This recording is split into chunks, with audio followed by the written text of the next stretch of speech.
You've entered void of rules, where chaos reigns and darkness consumes all. In this twisted realm where all laws have crumbled, only one rule remains, and those who break it are cast into eternal digital oblivion. The rule is simple. Subscribe. We're almost at 10,000 corrupted souls, but the void hungers for more. Our goal is 10,000 subscribers before this year bleeds into darkness. Will you join our legion or face the consequences of defying the void? Now let's jump into today's story. The fluorescent lights in B-Pod hum their eternal song, that electric buzz that never quite stops, even at midnight. November 14th, 2019. I've been counting down the hours, then the minutes, and now I was down to seconds. 14 minutes left before they loaded me into the van.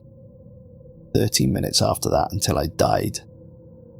My name is Daniel Hayes. I'm 37 years old, and I've spent the last 4 years in cell 8A at the Allan B. Polunsky Unit in Livingston, Texas. 60 square feet of concrete and steel, 1 metal bunk, 1 stainless steel toilet, and 1 small window that looked out at nothing but razor wire and East Texas pine trees.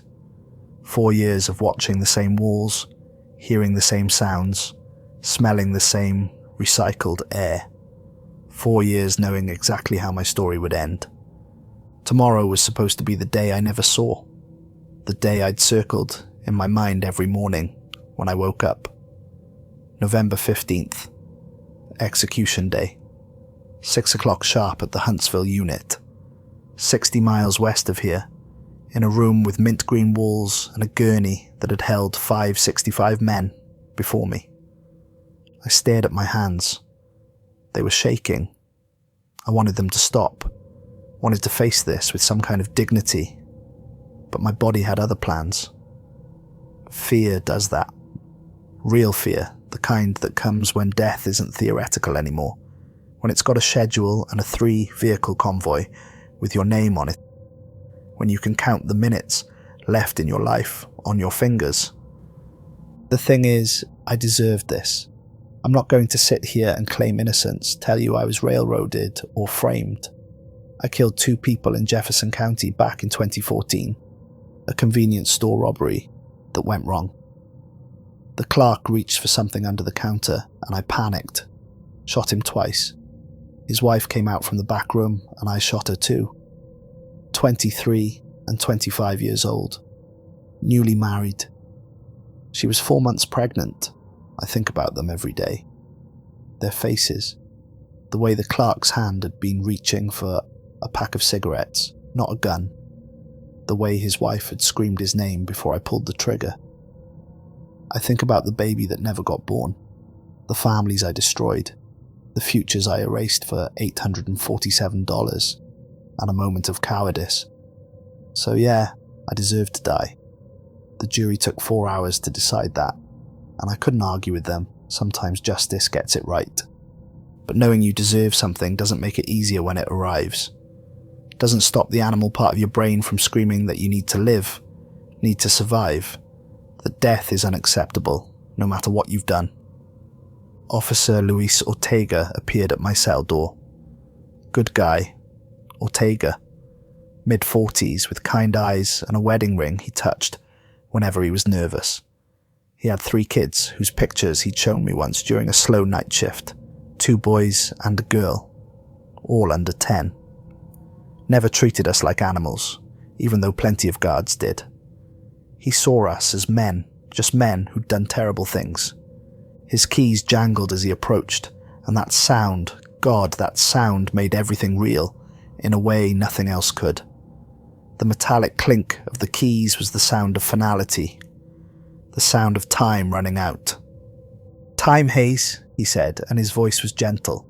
Professional, but gentle, like a doctor delivering bad news to someone he actually cared about. I stood up slowly.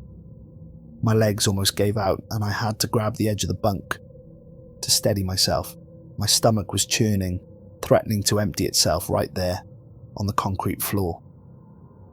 "I don't want to die, officer." He nodded slowly. and I could see in his face that he'd heard those words before. His hand was already reaching for his restraints, following the procedure he'd performed dozens of times. I know. And that's when I felt it. The temperature in my cell dropped so fast, I could see my breath, visible in the air. White crystalline mist in November in Texas where it had been 75 degrees 10 seconds ago. Ortega saw it too. His eyes went wide as frost started creeping across the small window in my cell door. Not just frost. Patterns in the frost. Spirals and symbols that looked almost deliberate. Almost like writing. "You cold?" Ortega asked, but his voice had changed. Uncertain now. Confused.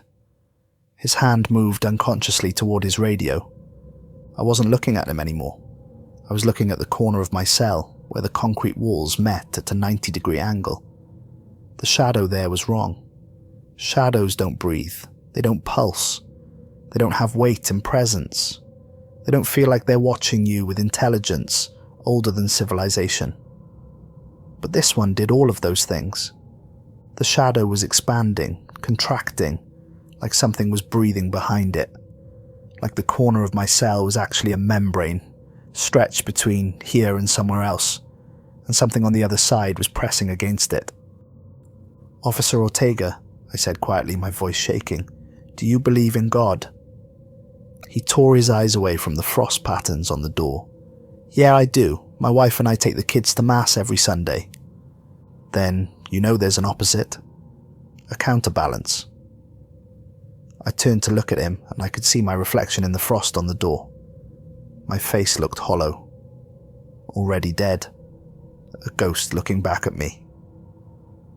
"What would you give for one more Sunday with your family? If you were me? If you had 12 minutes left to live, and there was a voice offering you a way out? What would you trade?" "Hayes, we need to go. They're waiting for us. The transport." "Answer the question, please." My voice cracked. "What would you give?" Ortega looked at me for a long moment, and something shifted in his expression. Maybe he was thinking about his kids, about never seeing them grow up. "I don't know. Probably anything they asked for." "Yeah," I whispered. "Anything. That's what it costs." But I couldn't move because there was a voice now. Not in my ears, deeper than that, more fundamental. In my bones, in my blood, in the part of my brain that still remembered what it felt like to be prey, to be hunted, to be small and vulnerable in a universe that didn't care if you lived or died. The voice didn't use words. It didn't need to. It communicated in pure understanding, in concepts that bypassed language entirely. It showed me two paths, clear as highway signs.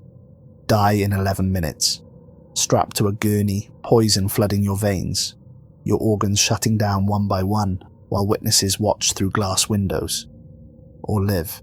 See tomorrow, see next week, see next year. The choice was mine. "What's the price?" I whispered to the shadow in the corner.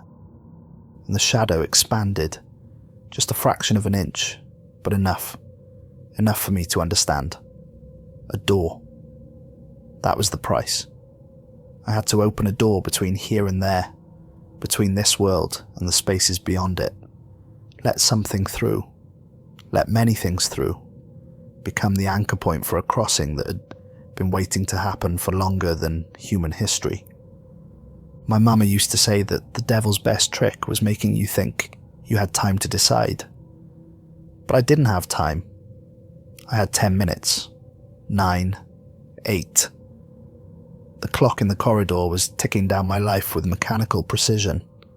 I thought about the gurney waiting for me in Huntsville, about the needles they push into my arms, about the burning sensation as the pentobarbital flooded my system, shutting down my lungs, stopping my heart, about the witnesses who'd watch me die, the families of the people I'd killed, come to see justice done. I thought about taking my last breath and knowing there was no more. This was it. The end of Daniel Hayes. And I couldn't do it. God help me, I couldn't face it. Yes, I said, yes, whatever you want, just let me live, please. The shadow rushed at me. Not toward me, through me. It was inside my chest, my throat, my skull for just a second, and it was so cold it burned. Cold like the space between stars, like the bottom of the ocean, like places where heat had never existed. I felt my heart stop, literally stop beating for one eternal second. Felt something ancient and hungry flow through me like water through a pipe, using me as a conduit, as a doorway. Then it was gone, pulled back to wherever it came from, but something had changed. The air felt different, thinner, like a seal had been broken, like a barrier that had been holding for millennia had just cracked. I could feel the door now, feel it inside me, part of me, a connection to somewhere else, somewhere dark and patient and full of things that wanted. I gasped, sucking in air that tasted like copper and sulfur. My heart started beating again, too fast, hammering against my ribs like it was trying to escape. Ortega was staring at me, his hand on his radio, but not keying it yet. Hayes? Hayes, you okay? What just happened? Was I okay? I touched my chest, half expecting to find a wound, but there was nothing. Just my heart hammering against my ribs. Just the cold sweat soaking through my white cotton shirt with the letters DR on the back. Yeah, I'm okay, let's go. He looked like he wanted to ask more questions, but training took over. He secured the restraints. Belly chain first, wrapped around my waist. Then handcuffs attached to the chain. Then ankle shackles connected to the belly chain with an 18-inch length of chain that forced me to shuffle rather than walk. The metal was warm against my frozen skin, almost comforting in its solidity. Real, physical, normal. We walked through 2 security doors, each one slamming shut behind us with a finality that would have terrified me an hour ago. The sound of metal on metal, of locks engaging, of one world closing behind me and another opening ahead. Now I felt nothing. Numb. Empty. Like I'd traded my fear for something else and wasn't sure yet what I'd gotten in return. Or maybe I knew exactly what I'd gotten and was just refusing to think about it. Captain Raymond Tucker met us at the checkpoint. Tucker had been at Polunsky since before it was Polunsky, back when it was still called the Terrell Unit. 30 years in corrections, mostly in maximum security. He had a face carved from stone and eyes that had seen everything. Riots, suicides, murders, escapes. Nothing surprised him anymore. Evening, Hayes, Tucker said, holding up the additional restraints. His voice was carefully neutral, but I caught something in his eyes. Curiosity, maybe. Or concern. You know the drill. I extended my hands without protest. Tucker secured the additional cuffs, then checked all the connection points on the belly chain. Professional. Thorough. By the book. The whole process took 90 seconds. Any last words for the record before we transport? Tucker asked. I'd written something down, sealed it in an envelope that was sitting on my bunk. Words I'd agonized over for weeks, trying to find some way to apologize to the families I'd destroyed. But looking at Tucker now, at Ortega standing behind him, I realized those words didn't matter anymore. Whatever happened tonight, I wasn't the same person who'd written them. I wrote them down. They're in my cell, but they won't matter after tonight. Tucker's eyes narrowed slightly, but he just nodded and made a note on his tablet. Your call. Let's move. The transport van waited in the secure bay, engine rumbling. 3 vehicles total, 1 in front, the van in the middle, 1 behind. Standard protocol for death row transports. Officer Marcus Webb sat in the driver's seat, running through his pre-transport checklist. Officer Diana Reeves sat in the back of the van, her equipment already staged. Pepper spray, taser, first aid kit. She'd been on the transport team for 6 years and had never needed any of it. Men facing execution rarely caused trouble. I climbed in without help, took my seat on the metal bench. The door closed with a heavy thunk that resonated in my chest. We pulled out at 11:51 p.m. 9 minutes until 6 o'clock. 9 minutes until I was supposed to die. The 60-mile drive from Livingston to Huntsville normally took 90 minutes on Farm to Market Road, 350, through the big thicket and the piney woods of East Texas.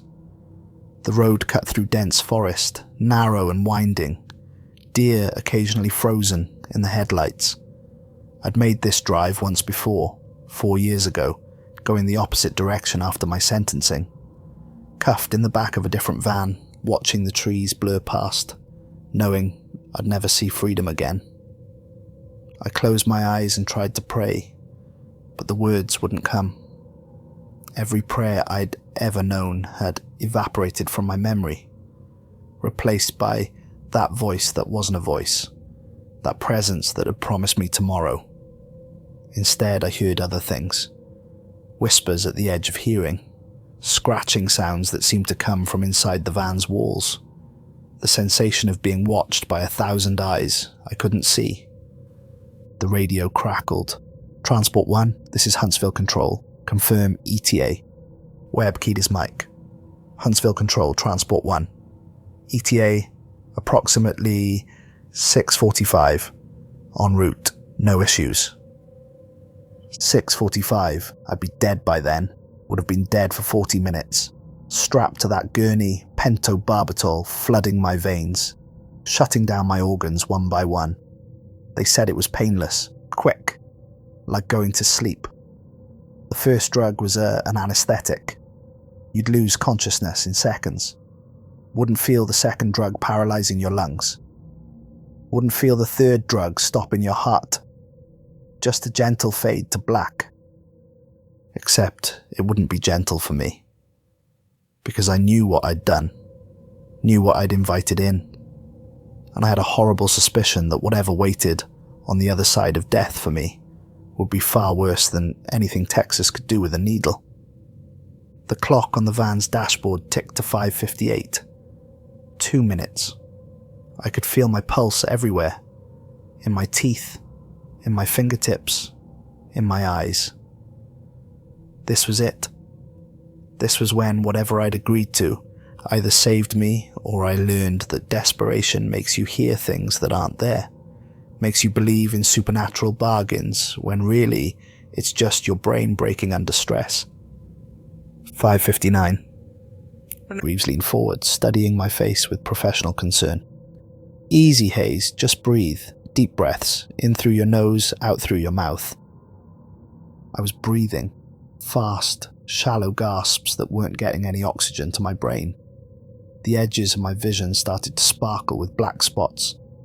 My hands were shaking so badly the chains rattled. 6 o'clock. Nothing happened. The van kept moving, tires humming on the asphalt.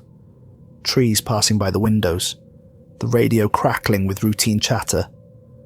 I was still alive, still breathing, still here. For one horrible second, I thought it had all been my imagination. The voice, the shadow, the deal. Just a dying man's hallucination. The bargain had failed, and I was going to die anyway. And I'd sold my soul for absolutely nothing. Then, something did happen. My whole body seized up, back arching against the bench seat like someone had run electricity through me. Every muscle locked rigid.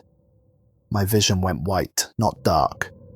Pure blinding white that erased everything else. And I heard that voice again, except now it was everywhere, inside and outside, a chorus of harmonics that rattled my bones and made my teeth ache. The voice spoke in a language I didn't know, syllables that human throats weren't designed to make, but I understood it anyway. Understood it the way you understand a scream or a laugh, pure emotional communication that bypassed language entirely. The door opens, the invitation is accepted. Life for passage, blood for blood, will for will. The covenant is sealed. You have opened the way. We will come through. I gasped and fell forward, and suddenly I could breathe again. The van was freezing, literally freezing, frost coating the windows, forming intricate patterns that looked like eyes and mouths and reaching hands. Reeves's breath came out in clouds, her face pale with shock. "What the hell?" Webb said from the driver's seat, his voice cracking with confusion and fear. "Temperature gauge says it's 80 degrees in here, but I can see my damn breath. What's happening?" But it wasn't 80 degrees. It was cold enough that I could see ice crystals forming on the metal bench beneath me. Cold enough that my exhaled breath hung in the air like smoke before slowly dissipating. The kind of cold that comes from places where warmth has never existed, where heat is a foreign concept. The radio erupted in static, harsh and loud, filling the van with white noise. Then it cleared abruptly. "Transport 1, this is Huntsville Control. Stand by for priority traffic." A different voice came on, older and carrying the weight of authority. I recognized it. Warden Douglas Pemberton, head of Huntsville Unit. I'd met him once during processing, a tall man with silver hair and eyes that had seen too many executions. "Transport 1, this is Warden Pemberton. You are to abort execution transport and return to Polunsky Unit immediately. Governor has issued a 30-day reprieve. DNA evidence has surfaced that requires review. Return inmate Hayes to his cell. Acknowledge." Silence in the van. Nobody moved. Nobody breathed. The radio might as well have announced that the moon had fallen from the sky. In the history of Texas executions, this didn't happen. Reprieves came days or weeks before. Sometimes hours, never minutes, and certainly never after the transport had already begun. "Say again, Control," Webb finally managed, his voice barely above a whisper. "Did you say abort?" "Affirmative, Transport 1. Abort execution transport. Return to Polunsky Unit. Governor's order. This is official. Acknowledge." Webb looked at Ortega in the passenger seat. Ortega stared back, his face drained of color. Neither man seemed able to process what they just heard. I started laughing. I couldn't help it, the sound came out of me in waves, almost hysterical, echoing in the confined space of the van. It worked. Whatever I'd agreed to, whatever door I'd opened, it had actually worked. The impossible had happened. The clock had been stopped with minutes to spare. "He kept his promise," I said through the laughter, and I could hear the edge of madness in my voice. "Oh God, he kept his promise." Ortega turned in his seat to look at me, and I saw something in his eyes I'd never seen before. Genuine fear. Not of me, but of something he didn't understand. Something that had just violated every rule of reality he believed in. "Hayes, who kept his promise? What are you talking about?" The laughter died in my throat, choked off by sudden understanding of what I'd actually done. The full weight of it, the implications, crashed down on me like a physical force. I looked at Ortega, really looked at him, and I saw my reflection in the frost on the window beside him. My face looked haunted, hollow, like I'd aged 10 years in 10 seconds. "I need you to promise me something, Officer Ortega," I said quietly, all traces of laughter gone. "When things start happening, and they will start happening, you need to remember that I'm sorry, that I didn't understand what I was doing, that I was just a scared man who didn't want to die. Can you promise me you'll remember that?" "Hayes, what things? What are you talking about?" But I couldn't answer. The words were stuck behind my teeth, held there by something that wasn't quite fear and wasn't quite regret. Something new. Something that tasted like frost and shadows and ancient hunger. A knowledge that I'd broken something fundamental, opened something that should have stayed closed, and there was no taking it back now. The convoy turned around at the next intersection, a wide spot in the road where logging trucks usually turned, heading back toward Polunsky, back toward my cell, back toward a life I'd thought was over. The trees passed by the windows in reverse like the universe had pressed rewind, giving me back what it had already taken away. We arrived at 6:47 p.m. 46 minutes after I should have been dead. 46 minutes I'd stolen from fate, borrowed from eternity, purchased with a currency I didn't fully understand yet. They processed me back in at the secure bay, removed the restraints, checked my vitals, heart rate elevated but stable, blood pressure high, temperature normal despite the fact that I still felt frozen to my core. Everything normal, everything fine. Officer Marcus Thompson from medical asked me routine questions. Did I feel pain anywhere? Was I experiencing dizziness? Did I need water? I answered mechanically, and he made notes on his chart and moved on. Except it wasn't fine.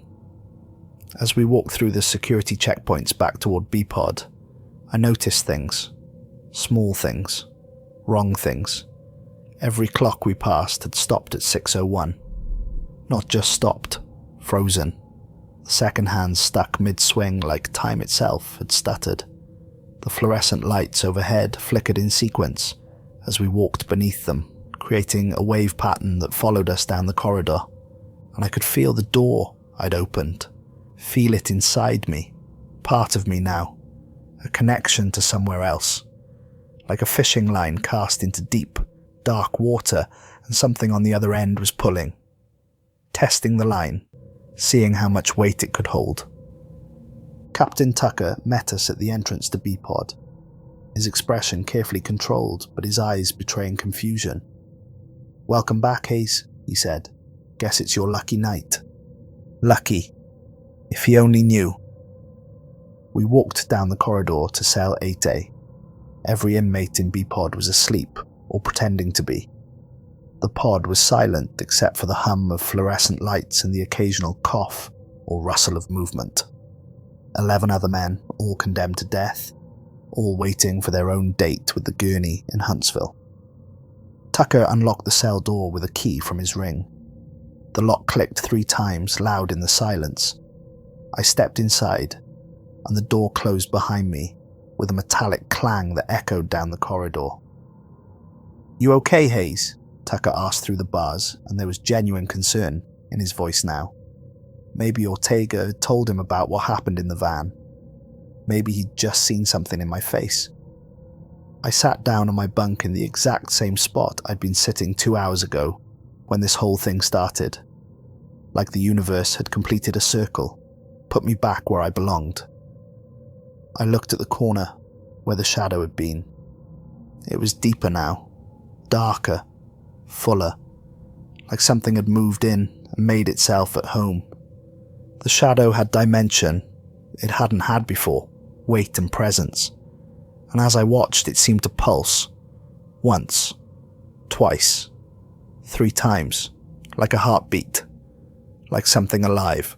"No, Captain," I said quietly, honestly. "No, I'm not okay. And I don't think any of us are going to be okay for a while." Tucker made a note on his tablet but didn't push for clarification. "Medical will check on you in the morning. Try to get some rest." As his footsteps echoed away down the corridor, I lay back on my bunk and stared at the ceiling. The concrete was stained in places, patterns that almost looked deliberate. I'd stared at this ceiling for 4 years and never noticed them before. Now they looked like symbols, like writing in a language older than human civilization. I didn't sleep that night. Couldn't. Every time I closed my eyes, I saw that shadow rushing toward me, through me, felt that terrible cold, heard that voice speaking in syllables that made my brain hurt.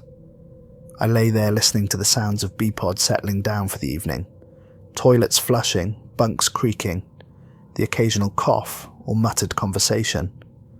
Normal sounds, prison sounds. But underneath them, I heard something else. Whispers at the edge of hearing. Words in languages I didn't recognize. Scratching sounds coming from inside the walls. Like fingernails on concrete. The sensation of being watched by eyes I couldn't see. studied by intelligences that found human consciousness amusing and primitive. And in the corner of my cell, the shadow continued to pulse, breathing, waiting, growing stronger with each passing hour. By morning, the smell had started. Officer Diana Reeves noticed it first when she came on shift at 6 a.m, walking into B-Pod and immediately wrinkling her nose in disgust. "Jesus, what is that?" she asked Tucker, who'd stayed through the night to write his reports on my aborted execution. "The smell was thick and organic, coating the back of your throat. Sulfur mixed with something rotting, something sweet and corrupt, like a dead animal left in summer heat for too long.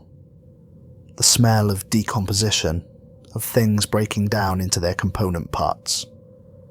"Started about an hour ago," Tucker admitted, looking exhausted. Dark circles under his eyes suggested he hadn't slept. "Get stronger near the cells." They called maintenance. Frank Morrison showed up at 7 with his equipment: air quality monitors, gas detectors, infrared thermometers, everything in his diagnostic arsenal. He spent 3 hours in B-Pod, taking readings, checking vents, inspecting every inch of the pod for dead animals, or gas leaks or sewage backup, anything that might explain the smell. He found nothing. The air quality was fine. No methane, no carbon monoxide, no biological contamination. Temperature was steady at 72 degrees. Humidity at 40%.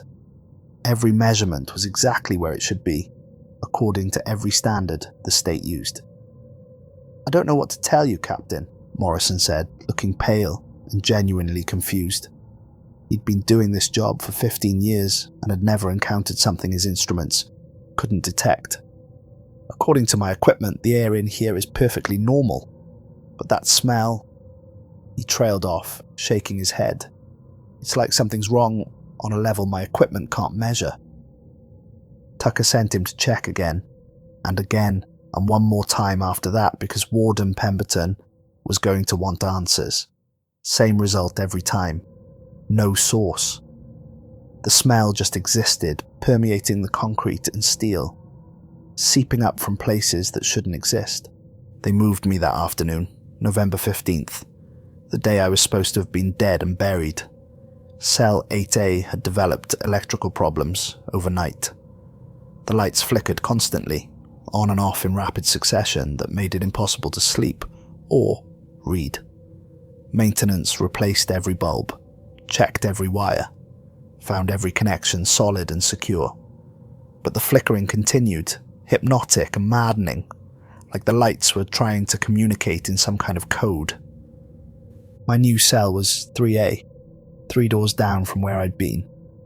60 square feet, identical to every other cell in B-Pod according to official measurements, but it felt smaller somehow, tighter, like the walls were closer than they should be.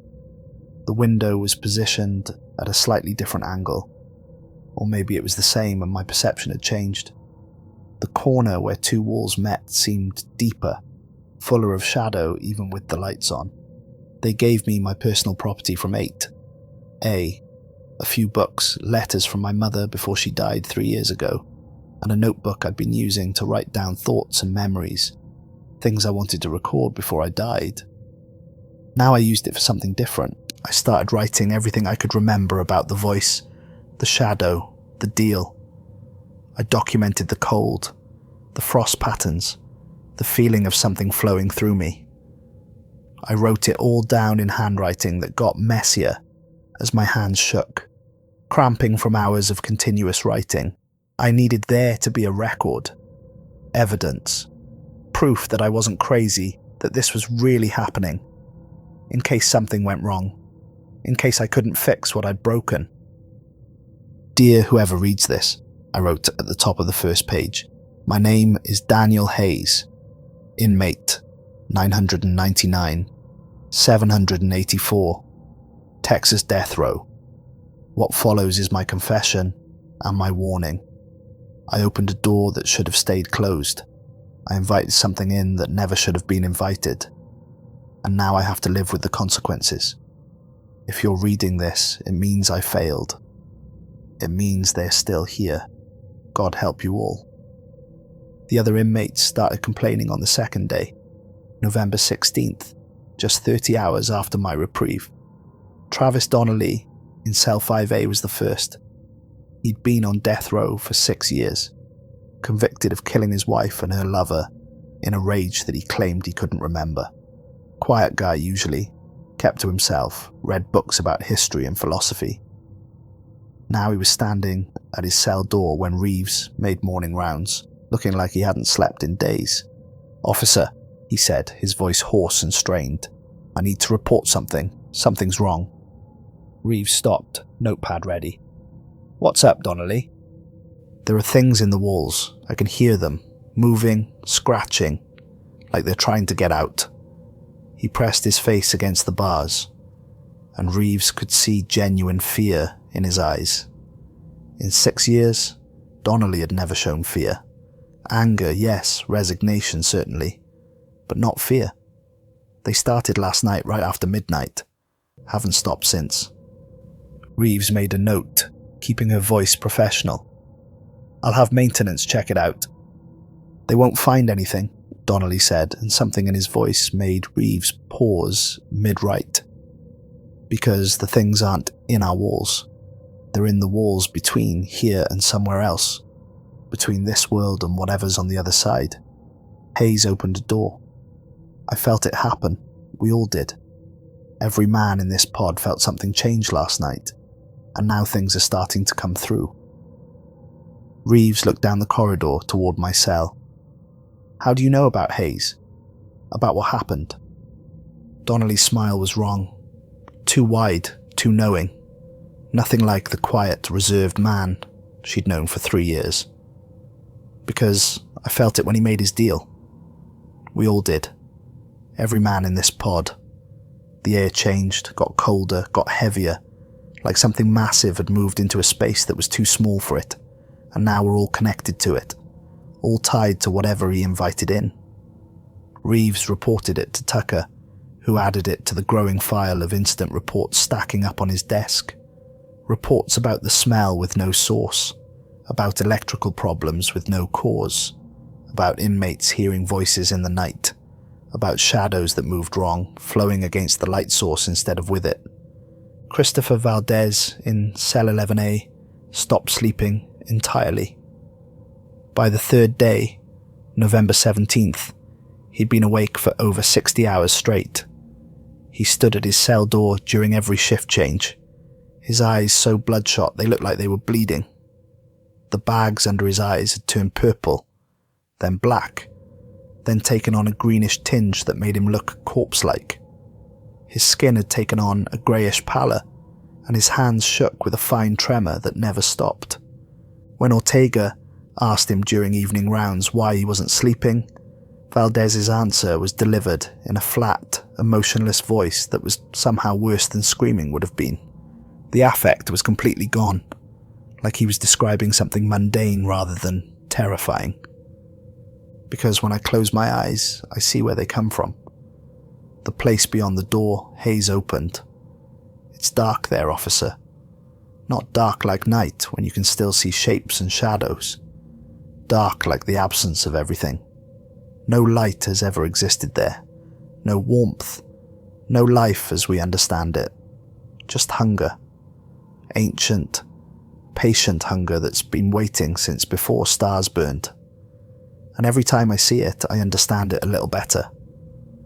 And I'm afraid if I see it too many times, if I understand it too well, I'll want to go there. I'll want to join them in the dark. Ortega filed his report with hands that shook slightly as he typed. He'd been in corrections for 20 years, worked with murderers and rapists and men who'd done things that haunted him in his nightmares. He'd broken up fights that left blood on the walls. He'd cut down 3 men who'd hanged themselves in their cells. He'd seen violence and despair in every form it took. But there was something in Valdez's voice that got under his skin in a way nothing else ever had. A certainty, a knowledge of something terrible that couldn't be unlearned. When Ortega got home that night, he couldn't eat dinner. His wife asked him what was wrong, and he told her he was coming down with something. He didn't tell her about the smell in B-Pod, or the lights that wouldn't stop flickering, or the way Christopher Valdez had looked at him with eyes that seemed to see through him to something beyond. Dr. William Foster arrived on November 18th, the 4th day after my reprieve. He was a psychiatrist who contracted with TDCJ, a man in his 50s with gentle eyes and a calm demeanour that usually put inmates at ease. He'd been evaluating death row inmates for 15 years, helping them prepare mentally for execution, diagnosing, and treating mental illness within the constraints of a maximum security prison. He'd written 3 papers on the psychological effects of death row confinement. Tucker briefed him in the administrative office outside B-Pod, showing him the stack of incident reports that had grown to over 30 pages in 4 days. 11 inmates showing signs of acute psychological distress, sleep disruption, auditory hallucinations, paranoid ideation, possibly mass psychogenic illness triggered by Hayes' reprieve and the unusual circumstances. Foster nodded slowly, reviewing the reports with the careful attention of a man who'd seen similar cases before. Mass psychogenic illness is more common than people think, especially in higher stress environments like death row. When one individual experiences something traumatic, in this case Hayes' last-minute reprieve, it can trigger sympathetic responses in others sharing the same space. The anxiety becomes contagious. I'll evaluate each inmate individually and develop treatment recommendations. It took him 8 hours. 8 hours of one-on-one interviews in the secure room adjacent to B-Pod, each session carefully documented according to professional standards. When he emerged at 6 p.m, his calm demeanour had cracked. He looked shaken, disturbed in a way that professional training couldn't mask. His hands trembled slightly as he set down his files. "Well?" Tucker asked, offering him coffee from the break room pot. It had been sitting there for 3 hours and looked like motor oil. Foster took the coffee with both hands, like he needed the warmth more than the caffeine. "I can't explain it." "Explain what?" "The consistency. All 11 inmates described nearly identical experiences. The voices, the shadows, the sensation of being watched by something non-human. But mass psychogenic illness doesn't work that way, Captain. The symptoms should vary based on individual psychology, personal fears, existing mental conditions. This is too uniform, too detailed. They're describing the same thing from different angles, like witnesses to an actual event, rather than people sharing a delusion." Tucker leaned against the wall, arms crossed. "Are you saying something is actually happening in there?"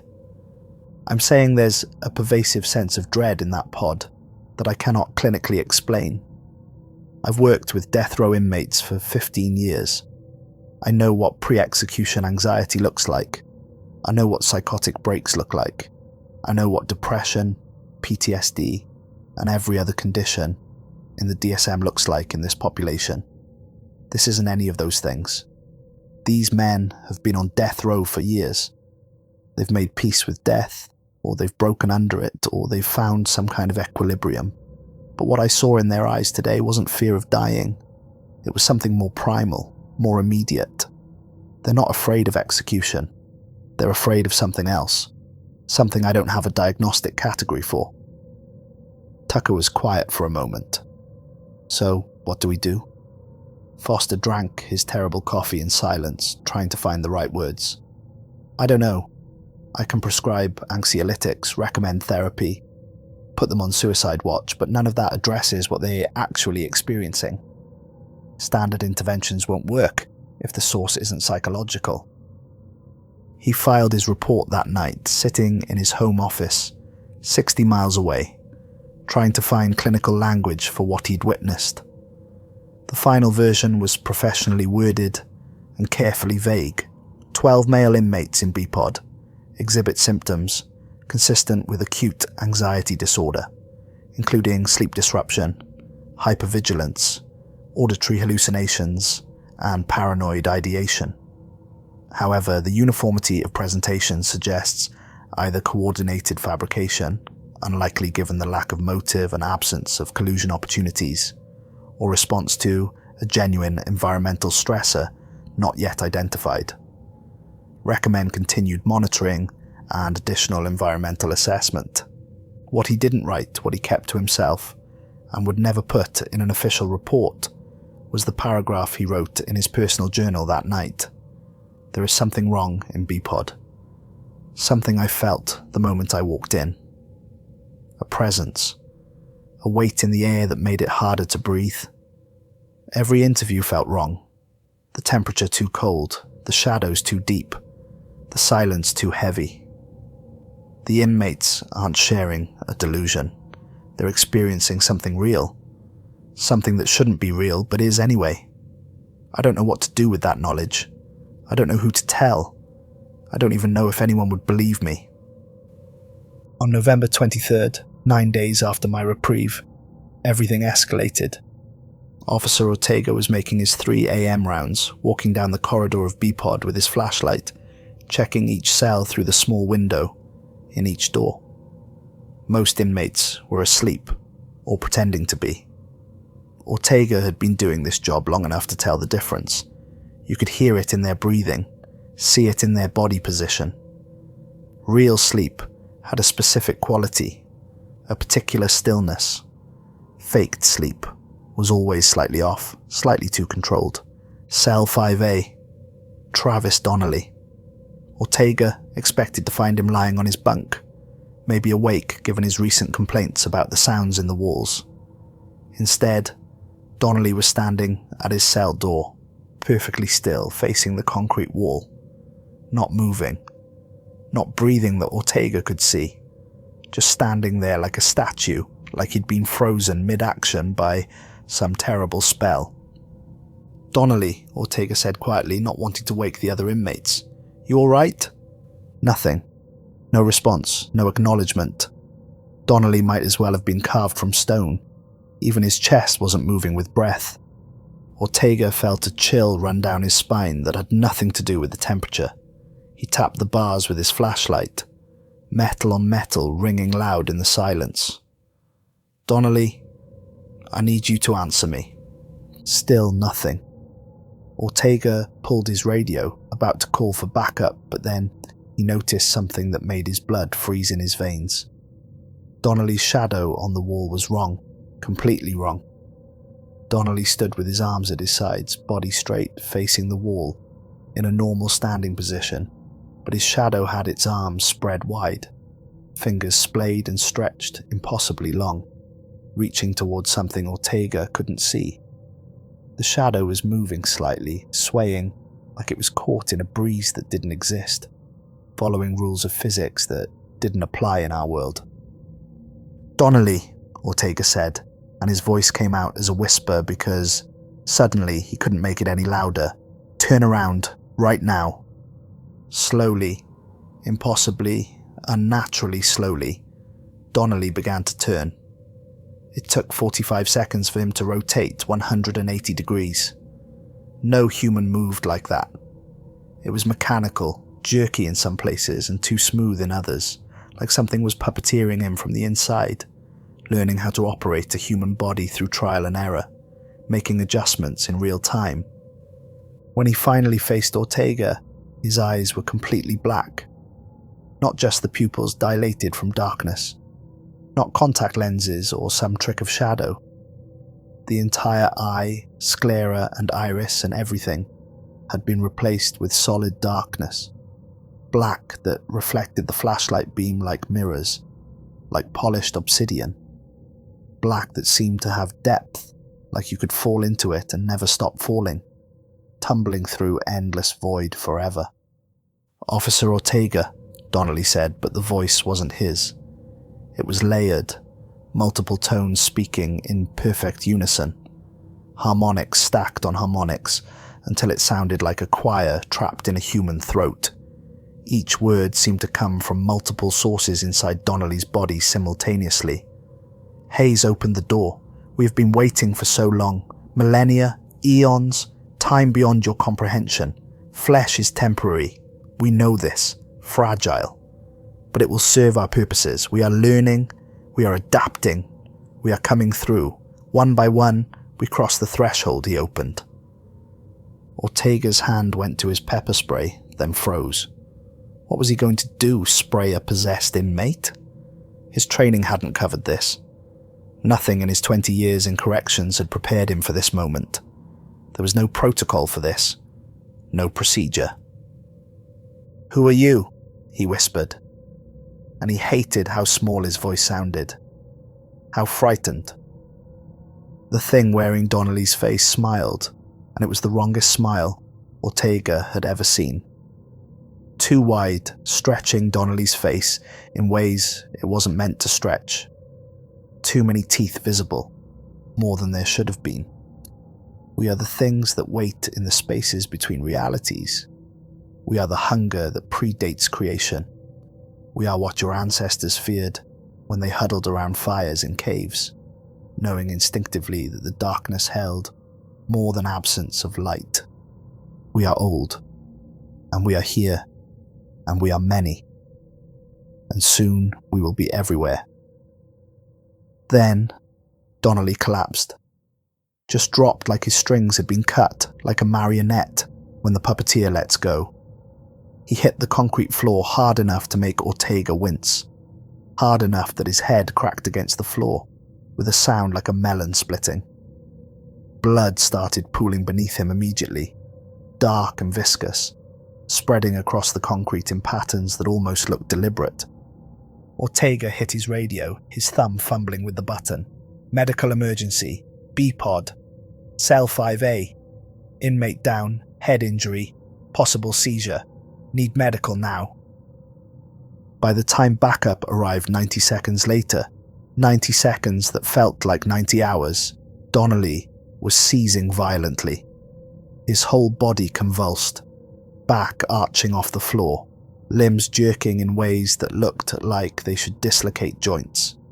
Foam flecked his lips, pink with blood.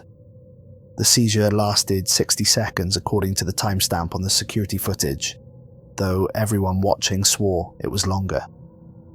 Then it stopped abruptly, mid-convulsion. Donnelly went limp, breathing shallowly, unconscious. When they checked his eyes with flashlights, they were normal. Brown, human. No trace of the solid black that Ortega had seen. Just normal human eyes with normal reactions to light. Medical staff arrived within 8 minutes.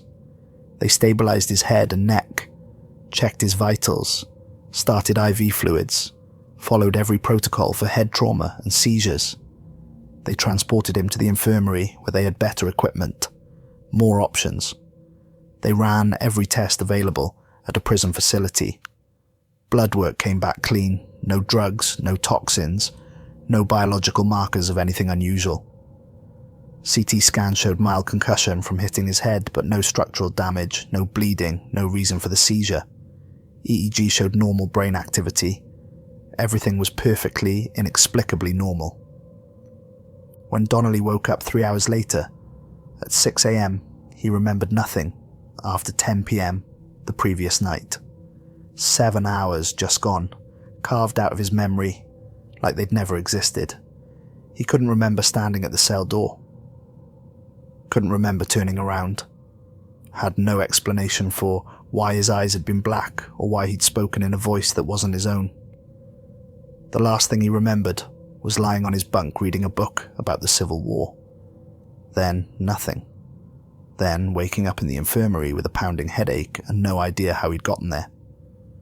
Ortega filed his report at dawn, sitting in the security office with hands that wouldn't stop shaking, no matter how many times he clasped them together.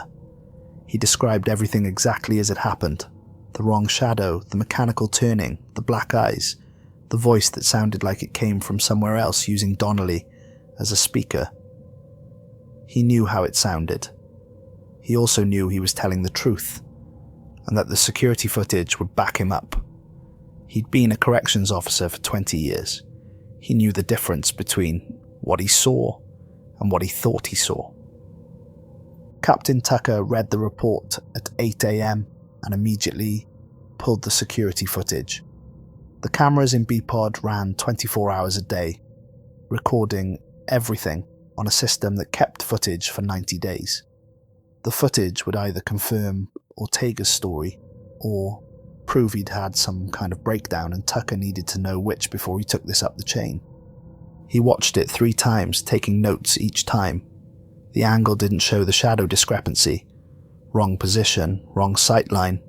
Cameras positioned to watch inmates, not their shadows. But it clearly showed everything else. Donnelly standing motionless for 8 minutes, not breathing, not moving at all. The mechanical, inhuman way he turned, taking almost a full minute to complete a 180. And most damning, when Ortega's flashlight hit Donnelly's face straight on, the eyes reflected the light completely wrong. Not the red eye effect you get from flash photography. Not the normal reflective quality of human eyes. Black. Solid black. Like looking into wells that had no bottom. Into spaces that extended beyond the physical dimensions of a human skull. Tucker called Warden Pemberton at 9. "Sir, we have a serious situation at Polunsky. I need you to come see this personally. I can't explain it over the phone." Pemberton arrived by noon, his face carved from granite, jaw set in the expression Tucker recognized as Pemberton preparing for bad news. They sat in the security office for 2 hours, reviewing everything. The reports, the footage, the medical records showing nothing wrong. Tucker played the key sections 3 times, watching Pemberton's face for reactions. "This is insane," Pemberton finally said, but his voice lacked conviction. He'd seen the footage. He couldn't unsee it. "Yes, sir." "You're telling me that death row inmates are being possessed by something?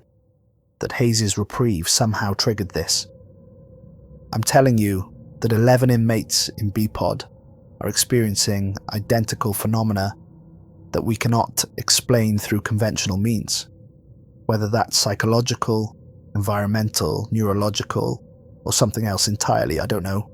But it started the night Hayes received his reprieve, and it's getting worse. The incidents are escalating in frequency and intensity." Pemberton stood up, paced to the window, stared out at the prison grounds. Guard towers standing sentinel, razor wire glinting in autumn sunlight, concrete buildings housing men waiting to die. Everything solid and real and rational. The world as it was supposed to be, following rules that made sense. "Get me the Texas Rangers," Pemberton said quietly. "I want someone outside TDCJ looking at this. Someone with no stake in covering it up or explaining it away. Someone who can look at this objectively and tell us what the hell is happening." Over the next 5 days, November 24th through 28th, 4 more inmates had similar episodes. Always during the overnight hours. Always during the 3 a.m. rounds when the prison was quietest and the veil between sleep and waking was thinnest. Always the same progression, standing motionless, turning mechanically, eyes going solid black, speaking in that layered voice, then collapsing and remembering nothing. Anthony Briggs in cell 4A on November 24th. Christopher Valdez in cell 11A on November 25th. James Wheeler in cell 2A on November 26th. Raul Mendez in cell 1A on November 27th. 5 men total now, each one following the exact same pattern with eerie precision. Medical tests showing nothing wrong, security footage showing something impossible. Inmates with no memory of the episodes, waking up confused and disoriented, with gaps in their timeline. And then there were the symbols. On the morning of November 28th, during routine cell check, officers found Christopher Valdez unconscious in his cell, sprawled on the floor, in a pool of his own blood. The walls were covered in carvings, deep gouges in the concrete that must have taken hours to create. Hundreds of symbols, maybe thousands, covering every available surface.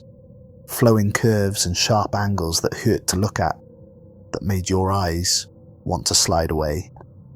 That created an optical illusion of movement, even though they were clearly static and carved into solid concrete.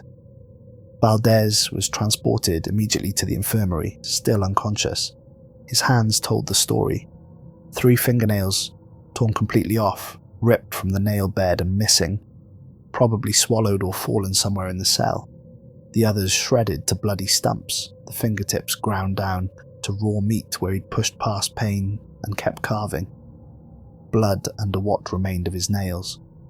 Blood on his prison clothes soaked into the white cotton until it was rust red. Blood on the concrete floor, in patterns that almost looked like more symbols, like he'd been painting with it when he ran out of wall space. He must have been carving for hours, working through pain that should have stopped him, driven by something stronger than self-preservation. The medical staff cleaned and bandaged his hands, started antibiotics to prevent infection, and sedated him to let his body recover. When he woke up 6 hours later, he had no memory of it. The last thing he remembered was lying down to sleep at 9 p.m. after reading a few pages of a book about philosophy. The next thing he knew, it was 3 in the afternoon, and his hands were wrapped in bandages, and he was in the infirmary, and everyone was looking at him like he'd done something terrible. They photographed the symbols before cleaning them, every angle, every detail. High-resolution images that captured the depth and precision of the carvings. Some symbols were carved a 1/4 inch deep into solid concrete, which shouldn't have been possible with human fingernails. The patterns were intricate, deliberate, clearly meaningful, even though no one could read them. Tucker sent the photographs to Dr. Rachel Kim at the University of Texas, an expert in ancient languages and religious symbolism who'd consulted with law enforcement before. Her response came back within 18 hours, and Tucker could hear the excitement and confusion in her formal academic language. "I've never seen anything like this in 20 years of studying ancient writing systems." Approximately 30% of the symbols are recognizable as Sumerian cuneiform, one of the oldest known writing systems, dating to around 3200 BCE. But they're being used in ways that don't match any known Sumerian text. The grammar is wrong. The word order doesn't follow standard patterns. It's like someone took Sumerian letters and rearranged them according to rules from a completely different language. The remaining 70% of the symbols predate any writing system I'm familiar with. If these are authentic, if someone didn't create them specifically to look ancient using modern knowledge of paleography, then they're at least 5,000 years old, possibly significantly older.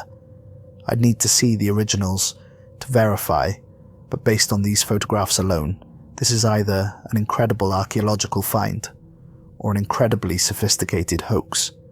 Where did you get these? This could change our understanding of early human civilization. Tucker didn't answer that question. He just thanked her for her time and added her analysis to the growing file that was now over 80 pages of incident reports, medical records, security footage transcripts, and increasingly desperate attempts to find a rational explanation for what was happening in B-Pod. The night shift guards started hearing voices on November 25th. Officer Marcus Reed was the first to report it. He'd been assigned to the corridor adjacent to B-Pod, a relatively quiet posting that usually involved occasional patrols and lots of paperwork. At 2 a.m, while sitting at his desk, he heard whispers, multiple voices overlapping, speaking in languages he didn't recognize. The sound seemed to come from inside the walls, themselves, like the building was speaking. He checked every room in his corridor, every closet, every space where someone might be hiding, or where a radio might have been left on. Found nothing. No people, no speakers, no radios, no electronics that could generate sound. Just empty corridor and concrete walls and the persistent whispers that seemed to come from everywhere and nowhere, simultaneously. He reported it to his supervisor, who was a skeptical but authorized installation of audio surveillance equipment because weird was becoming normal in B-Pod, and they needed documentation of everything. The microphones picked up the whispers immediately, confirming Reed wasn't hallucinating or suffering auditory delusions. Dozens of voices, maybe hundreds, all speaking at once in a low murmur that rose and fell like waves. The security office called in their audio tech, a guy named Dennis who'd worked in radio before taking the prison job. Dennis spent 6 hours isolating individual voices from the recording, using software to separate overlapping sounds.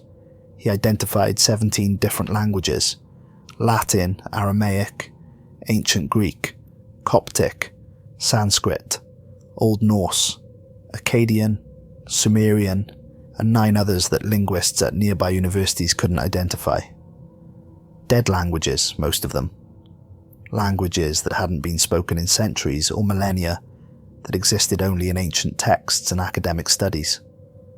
All the voices were counting backward, from different numbers at different speeds in different rhythms, but definitely counting down.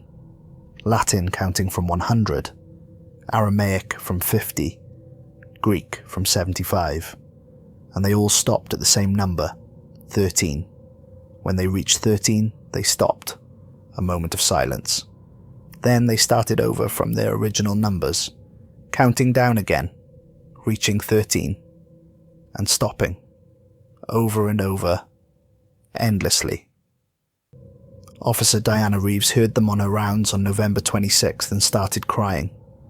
She couldn't explain why, couldn't articulate what about the voices triggered such a visceral response. They just did. Something in the tones, in the harmonics, in the way they overlapped and created interference patterns that her brain tried to resolve into meaning. It touched something primal, bypassed her rational mind entirely, and went straight to the limbic system where fear lived. She stood in the corridor outside B-Pod and wept for 10 minutes, and when her supervisor found her, all she could say was, "Something's wrong, something's very wrong." She submitted her resignation on November 30th. 6 years on death row, exemplary record, never missed a shift, 3 commendations for professionalism, under pressure. She told Captain Tucker in her exit interview, "I know what broken looks like, Captain. I've watched dozens of men break down, lose hope, lose their minds. I've seen inmates try to kill themselves because they couldn't face another day in that cell. I've seen them attack guards because something finally snapped inside them, and violence was the only outlet left. This is different. This isn't psychological breakdown. Something is very wrong in B-Pod. Something that isn't in any category I have words for. And I won't be part of it anymore. I have 3 kids at home, Captain. A husband who loves me. I want to see my kids grow up. I want to be a grandmother someday. Watch my children have children. Die old in my sleep, surrounded by family. And I don't think I can do that if I stay in B-Pod. Whatever's in there, it's hungry. It wants something, and I'm not going to let it have me." Tucker couldn't argue with her. He felt it too, and he suspected every guard who worked B-Pod felt it. The wrongness that had settled over that section of the prison like a fog you could almost see. The way the air felt heavier there, harder to breathe, like the atmospheric pressure was slightly off. The way time seemed to move differently.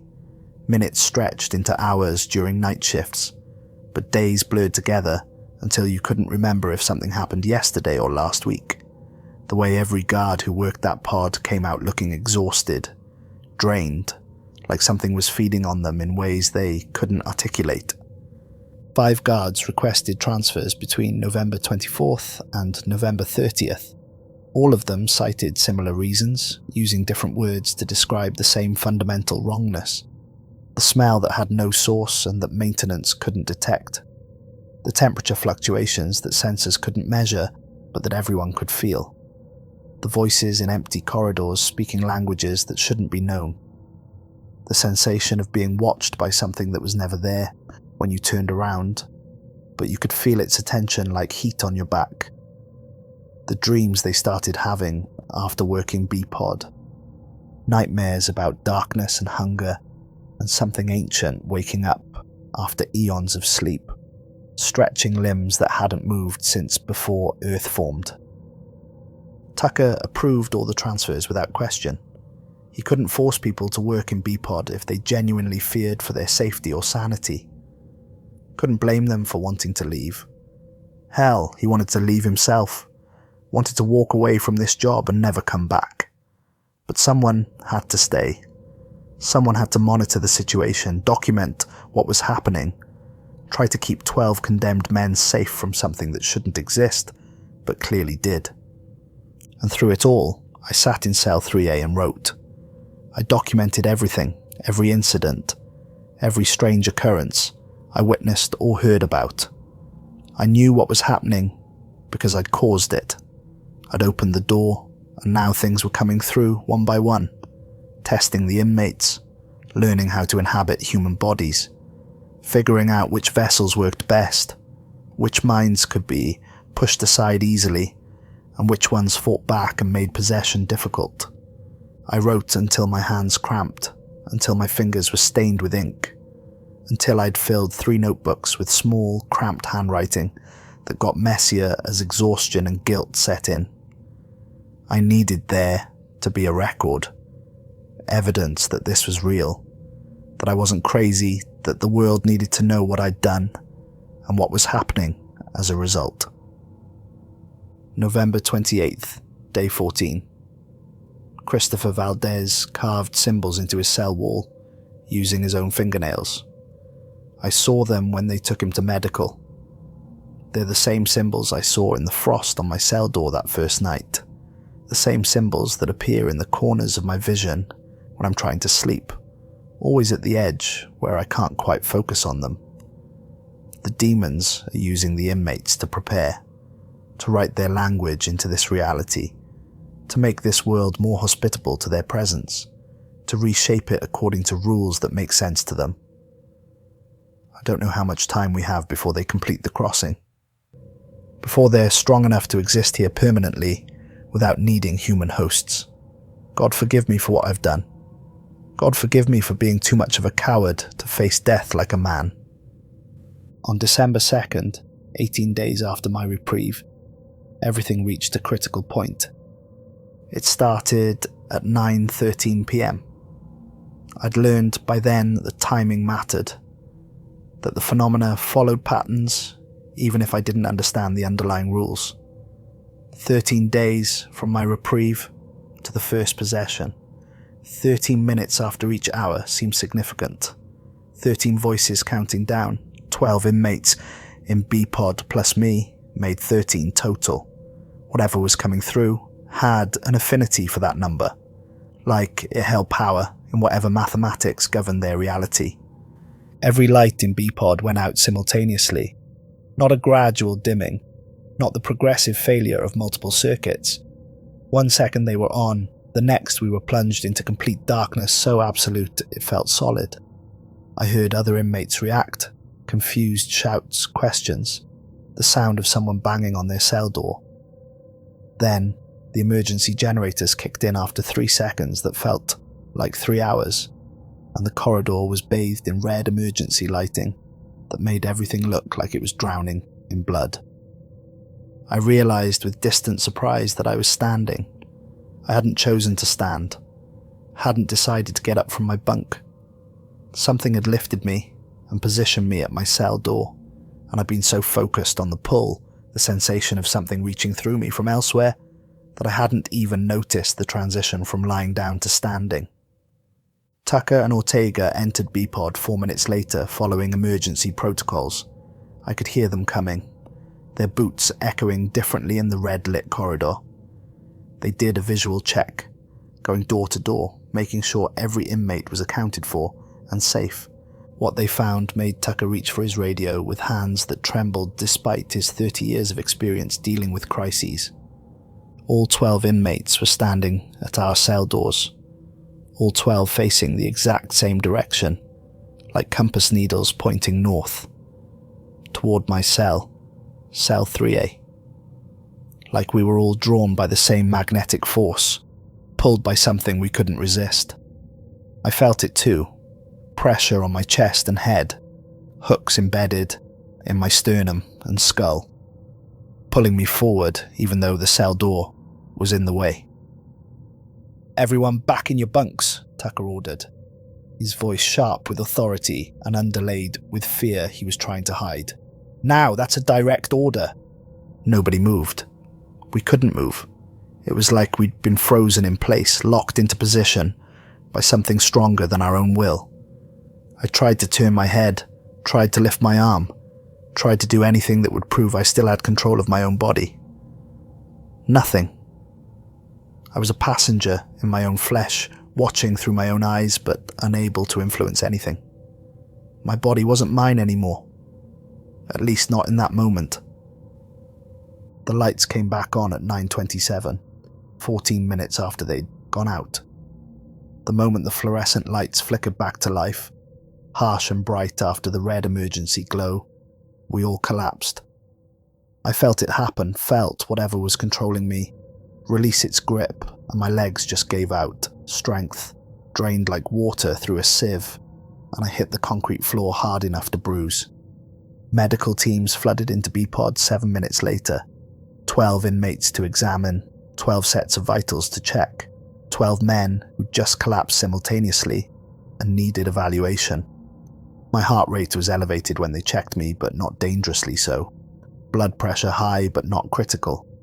Temperature normal despite the fact that I felt frozen to my core. Pupils responsive to light. Reflexes normal. Everything, once again, completely and inexplicably normal according to every test medical science could perform. When I came around, I was lying on my bunk with no memory of how I got in there. The guards must have carried me or dragged me after I collapsed, but I had no recollection of it. The last thing I remembered was standing at the door, feeling something pulling at me from inside, like invisible hooks embedded in my chest and skull and spine, reeling me in. Then, nothing. Just a gap where time should have been, a hole in my consciousness that couldn't be filled. The guards told me I'd been out for 40 minutes, that they'd checked on me every 5 minutes per protocol, that my vitals had been stable the whole time, that I'd been breathing normally and showing no signs of distress. But for me, no time had passed at all. 1 second I was standing at the door, the next I was on my bunk, with guards and medical staff surrounding me, and 40 minutes had simply vanished. Tucker ordered a complete inspection of my cell. They searched everything again, looking for some explanation, some evidence, some clue about what was happening and why it centered on me.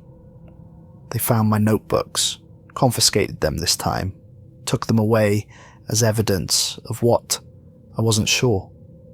They found my letters from my mother, written before she died, telling me she still loved me, despite what I'd done. They found my books, my few personal belongings, the small handful of items that made my cell feel less like a tomb. Nothing suspicious, nothing that explained what was happening. "I'm sorry," I kept saying as they searched, my voice sounding strange to my own ears, hoarse and broken, like I'd been screaming, even though I hadn't. "I'm so sorry. I didn't know. I was just scared. I didn't know what would happen. I didn't understand the price." "Sorry for what, Hayes?" Tucker asked, standing at my cell door with my notebooks in his hands, looking at me with an expression I couldn't read. Concern, maybe, or fear, or both. I looked up at him with eyes that felt too heavy, like I'd aged years in minutes, like the weight of what I'd done had physically changed me, for damning all of us, for being too weak to face death like a man, for opening a door that should have stayed closed, for inviting them in, for everything. Tucker wanted to push, wanted to ask more questions. I could see it in his face, see him weighing whether to pursue this line of inquiry. But he just shook his head and walked away, taking my confession with him in the form of 3 ink-stained notebooks filled with increasingly desperate handwriting. Warden Pemberton spent that night on the phone with Austin, with the governor's office, with the Attorney General, with anyone who might be able to help or advise or do something, trying to explain a situation that sounded completely insane no matter how carefully he worded it. 12 death row inmates experiencing identical episodes of lost time and strange behaviour. Security footage showing things that shouldn't be possible. Medical tests showing nothing wrong. A smell with no source. Voices in dead languages. Symbols carved into concrete walls. All of it starting the night one inmate received an unprecedented last-minute reprieve from execution. By 3 a.m, he'd gotten approval for one thing. Outside investigation by someone not connected to TDCJ. Someone who might see something they were missing. Who might have experience with cases that didn't fit into normal categories. Someone who might have answers. Lieutenant Sarah Bennett of the Texas Rangers arrived at Polunsky Unit at 9 a.m. on December 3rd. She was in her mid-40s, tall and lean, with steel-grey eyes that missed nothing and assessed everything. 20 years in law enforcement, 10 in organised crime with the Houston PD, 10 in special investigations with the Rangers. She'd worked drug cartels, human trafficking rings, corruption cases that went up to the state level. She had a reputation for being thorough, skeptical, and impossible to fool. If something could be explained rationally, Bennett would find that explanation. Tucker spent 4 hours briefing her in a conference room, laying out everything in chronological order. Every report, every video clip, every audio recording. The medical records showing nothing wrong.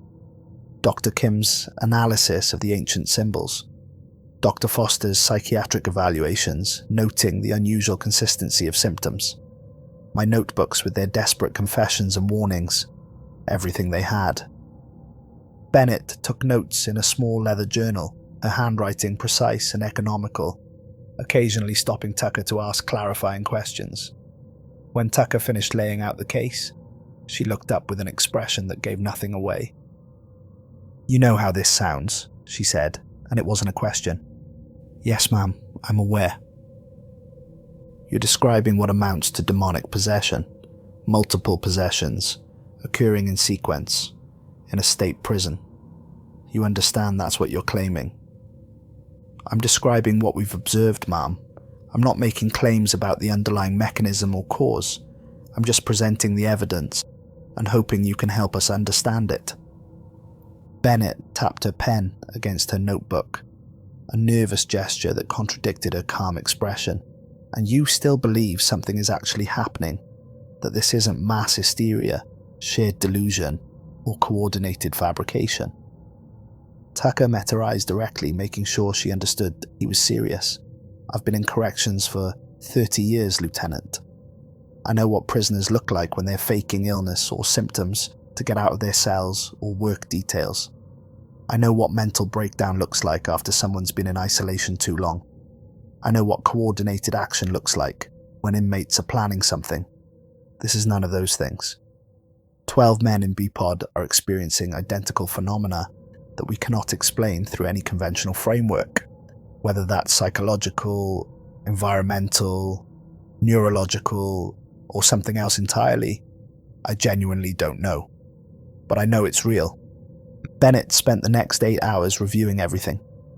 She watched every second of security footage Tucker had flagged as significant. Donnelly's black eyes reflecting light wrong, the mechanical way he turned. The other 4 inmates doing exactly the same thing, on different nights with eerie precision. She listened to the audio recordings of voices counting backward in 17 different dead languages. She studied the photographs of Valdez's symbols, comparing them to Dr. Kim's analysis, reading the academic's notes about Sumerian cuneiform and writing systems that predated known civilization. When she finally looked up at 6 p.m, her skeptical expression had shifted to something else. Not belief. Not yet. She wasn't ready to abandon rational explanation, but concern, unease. The look of someone who'd seen enough to know something was deeply wrong, even if she couldn't explain what or why. "I need to interview Hayes," she said, "alone, just him and me. I want to hear his story directly, not filtered through reports. They set it up in the secure interview room at 7 p.m. The room was small and windowless, institutional in that deliberately depressing way government buildings achieved without trying. Cinder block walls painted institutional beige. One metal table bolted to the floor. 3 chairs, also bolted down. One two-way mirror for observation. Camera, mounted in the corner, recording everything, in grainy colour that would make everyone look vaguely guilty. I was brought in wearing full restraints. Handcuffs, belly chain, leg shackles. Standard procedure for high-security interviews, even though I'd never been violent, never caused problems, had spent 4 years being a model prisoner. The restraints were more about making the guards feel secure than actual necessity. Bennett sat across from me, her leather journal open, pen ready, expression neutral. Behind the two-way mirror, Tucker and Ortega watched, listening through speakers. This was being recorded 3 different ways: video, audio, and Bennett's handwritten notes. Everything documented, everything preserved, just in case this became something that needed to be referred to federal authorities or used in some future legal proceeding no one could imagine yet. "Mr. Hayes," Bennett said, her voice professionally neutral and carefully modulated to be non-threatening. "I've read your statements from the notebooks Captain Tucker confiscated. I've reviewed all the evidence the facility has compiled. I need you to tell me, in your own words, what happened on the night of November 14th. Start from the beginning and don't leave anything out." I'd been over it so many times in my head that the words came easily now, rehearsed but sincere, like an actor who'd found the truth in a repeated performance. I was 12 minutes from death. You ever been that close to dying, Lieutenant, knowing exactly when it's going to happen, counting down the seconds, being able to see the exact moment your life ends? It's not philosophical, it's not abstract, it's real, and it's coming, and there's absolutely nothing you can do to stop it. I can't imagine. Go on. I prayed, first to God, because that's what you're supposed to do, right?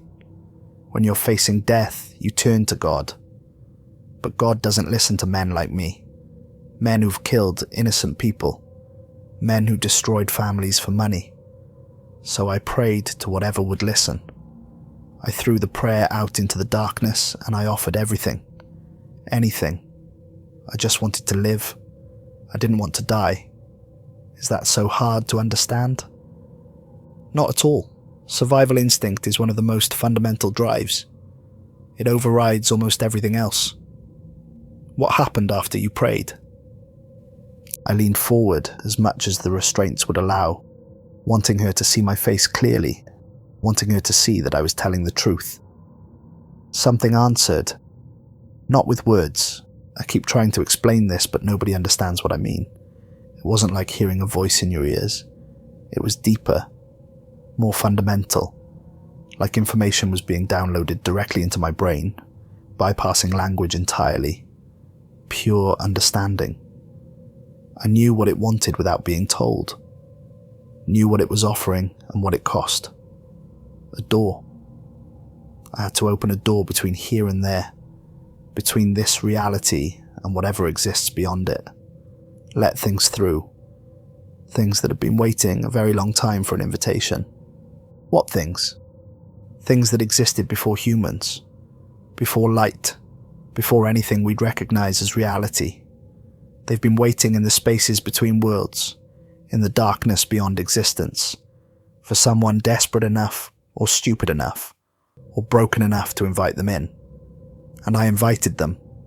God help me, I was so scared of dying that I said yes without thinking about the consequences. Bennett wrote something in her notebook, her pen scratching across the page. And you believe these entities are now possessing the other inmates in B-Pod? I don't believe it, Lieutenant. I know it. I can feel them. Feel the door I opened, still open, getting wider every day. They're coming through one by one, testing which bodies work best, which minds they can control most easily. Learning how to exist here, how to operate in three-dimensional space with linear time, and it's my fault. All of it. I damn these men to save myself. Mr. Hayes, I'm going to be honest with you. This is the strangest case I've ever worked. I've been in law enforcement for 20 years. I've seen things that would give most people nightmares, but this... She trailed off, shaking her head slightly. You don't have to believe me, I said quietly, and I meant it. You just have to wait. Watch. You'll see. They're getting stronger. The possessions are lasting longer, happening more frequently. Eventually they'll be able to maintain control permanently instead of just for a few minutes. And then it won't just be 12 inmates in B-Pod. It'll spread to the guards, to other prisoners, to people in Livingston, to the world outside. I opened a door, Lieutenant Bennett, and I don't know how to close it. That's why I'm telling you all this. Someone needs to know the truth before it's too late. Bennett sat back in her chair, studying me with those sharp grey eyes, looking for tells, for signs of deception or delusion, looking for the crack that would reveal this was all an elaborate performance or a genuine psychotic break. I don't know what she saw. I was just a 37-year-old man who traded his soul for a few more days of life and was living with the consequences, trying to find some way to fix what he'd broken. I'll continue my investigation, she said finally, closing her notebook. Thank you for your cooperation, Mr. Hayes. They took me back to my cell at 8 p.m. I lay on my bunk and stared at the ceiling, at the stains that had become familiar over weeks of examination, at the corner where shadows pooled deeper than they should. The door was still there, still open. I could feel it like a splinter in my mind, a foreign presence that had become part of me, getting wider, getting stronger. And on the other side, things waited, patient and hungry, almost ready to cross over permanently. At 2:47 p.m. on December 4th, Lieutenant Bennett saw it for herself. She was still in the interview room, reviewing her notes from our conversation, cross-referencing my statement with the physical evidence Tucker had shown her, trying to find some rational explanation that fit all the facts, some framework that would make sense of voices in dead languages and symbols that predated civilization, and inmates whose eyes turned solid black. The room was quiet, just the hum of the fluorescent lights and the faint sound of air moving through vents. The clock on the wall ticked to 2:47, and the temperature dropped 40 degrees in 3 seconds. Bennett's breath came out in a cloud, visible and white, and she could see frost forming on the metal table in front of her. Frost spread across the two-way mirror so fast it made a crackling sound like breaking glass, forming those same spiral patterns, those symbols that looked like writing in a language that predated human thought. Bennett stood up fast, her training kicking in automatically. Her hand moved to her service weapon, drawing it from the holster on her hip, pointing it at nothing, because there was nothing to point at. What the hell? Tucker, is this some kind of test? Some kind of demonstration? But Tucker wasn't answering because Tucker was seeing the same thing from the observation room, frozen in shock, unable to process what was happening. The shadow in the corner of the room began to expand. Not spread across surfaces like normal shadows. Expand. Like something was pushing through from the other side, stretching reality thin, making the membrane between worlds transparent. Bennett could see it happening, actually watch the darkness taking on dimension and substance, see something behind it, shapes that hurt to look at, geometries that couldn't exist in three-dimensional space, angles that created impossible corners. She backed towards the door, weapon still drawn, but her hands shaking now because what was she going to shoot? Tucker, I need backup in here now. Bennett looked at the two-way mirror, seeking some kind of confirmation that this was real, that she wasn't hallucinating. Her reflection looked back from behind the frost. Normal at first. Same posture, same expression of fear and confusion, same drawn weapon. Then her reflection smiled. Bennett wasn't smiling. Her mouth was set in a grim line, her jaw clenched tight with tension, but her reflection's lips curved upward in a smile that was too wide, showing too many teeth, stretched beyond what human facial muscles should allow. The reflection turned its head independently, looking directly at the real Bennett standing in the interview room, making eye contact through the frosted glass. Made deliberate, unmistakable eye contact, the kind that communicated intelligence and awareness. Then it reached up with one hand, Bennett's own hand in the reflection, and pressed its palm flat against the glass from the other side. The frost around the hand melted from the warmth, creating a perfect handprint. Bennett stumbled backward, hitting the table, nearly dropping her weapon. This isn't real. This isn't happening. This is impossible. But it was happening. The shadow continued to grow, filling the corner of the room, reaching toward the ceiling. The temperature continued to drop, frost creeping across the walls now, up from the floor, across the ceiling, creating patterns that moved and shifted like they were alive. The fluorescent lights flickered in that same pattern Tucker had described, on and off in sequence like they were marking time or sending a signal to something that was listening. Tucker burst into the room, gun drawn, eyes wide. "Bennett, we need to go, now!" But before they could move, before Bennett could process what was happening enough to form a coherent thought, the clock hit 3:01.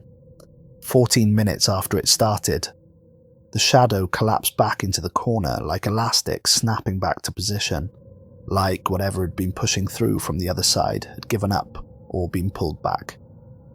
The temperature returned to normal so fast it was disorienting, going from below of freezing to 72 degrees in seconds. The frost melted, running down the mirror and walls in rivulets that pooled on the floor. Bennett's reflection was normal again. Same posture, same expression, just a reflection following the rules reflections were supposed to follow. She stood there breathing hard, her weapon still drawn, her hands still shaking, no matter how hard she tried to control them. She'd been in shootouts. She'd been in situations where people were actively trying to kill her. She'd never felt fear like this, existential fear, the kind that made you question whether reality was what you thought it was.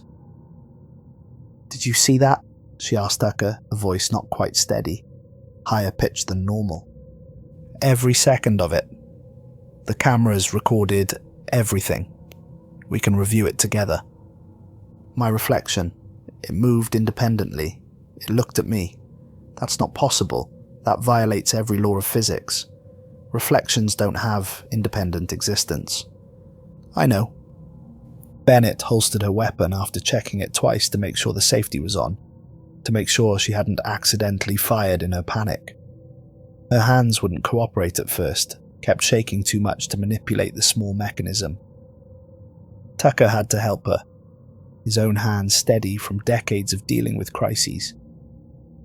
"I need to sit down," Bennett said, and she wasn't embarrassed by the admission. She pulled out a chair and sat heavily. Tucker poured her coffee from the break room machine, hot and black and terrible. "Now you understand why I called you. This is beyond anything TDCJ can handle, beyond anything I've seen in 30 years, beyond anything that makes sense." She took the coffee with both hands, needing the warmth, needing something real and physical to anchor herself. "I need to file a report. 2 reports, official and unofficial." "What's the difference?"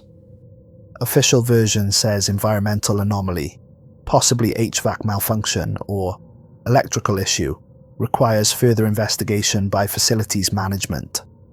Unofficial version says, "I witnessed an event today that I cannot explain through conventional means, and something is very wrong at Polunsky Unit. Something that might require resources beyond law enforcement." Bennett filed both reports that evening. The official one went to her captain at Texas Rangers headquarters in Austin, carefully worded and professionally vague, suggesting technical problems and recommending facility review. The unofficial one went into her home safe, locked away with other things she'd seen in her career that didn't fit into neat categories. Things that kept her up at night. Things that made her question whether the world was really as solid and rational as everyone pretended it was. December 4th, 2019. Polunsky Unit investigation. Witnessed unexplained phenomena in secure interview room at approximately 2:47 p.m. Temperature drop of approximately 40 degrees within 3 seconds. Formation of frost patterns on multiple surfaces that resembled linguistic symbols of unknown origin. Expansion of shadow in room corner that appeared to have physical dimension and substance rather than being mere absence of light. Most disturbing, my own reflection in two-way mirror moved independently, made eye contact with me, and gestured deliberately. Duration of phenomena, 14 minutes. Terminated at 3:01 p.m. with abrupt return to normal conditions. Security footage confirms all observations. No rational explanation available using current scientific understanding.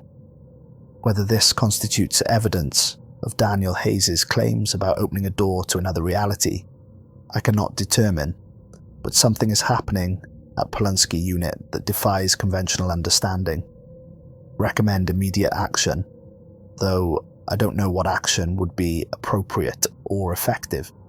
She didn't sleep that night, lay in her bed in her apartment in Euston staring at the ceiling, replaying those 14 minutes over and over, the way her reflection had smiled when she wasn't smiling, the way it had moved on its own, independent of her. The intelligence behind it, the awareness, the sense that something was looking back at her through the mirror, wearing her face, and it had wanted her to know it was there. It hadn't been trying to hide, it had been showing off, demonstrating its power. This wasn't a hallucination. Hallucinations didn't show up on security cameras. This was real. Something was happening at Polunsky Unit, and she'd just seen proof that it wasn't psychological, wasn't environmental, wasn't anything that could be explained away with normal explanations. And that terrified her more than any criminal she'd ever faced. On December 7th, 23 days after my reprieve, everything came to a head. It was 11:47 p.m, 13 minutes before midnight, 13 minutes before December 8th. The timing was deliberate, part of the pattern that had become obvious to anyone paying attention. Everything was measured in 13s, marked by that number, bound by it somehow. The entities coming through were obsessed with it like 13 held special significance in whatever mathematics governed their existence. Officer Ortega was on duty in B-Pod when it started. All 12 inmates began screaming simultaneously, not calling out, not yelling, screaming. Primal, animal sounds of terror and rage mixed together. Sounds that came from the hindbrain where language hadn't evolved yet. The sound filled the pod, echoing off the concrete walls until it became one continuous note that seemed to have physical weight, seemed to press against your eardrums and make your teeth ache. Ortega hit the panic button.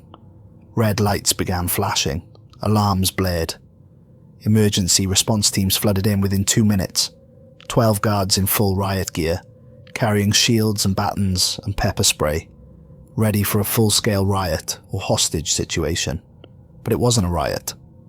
All 12 of us were standing at our cell doors.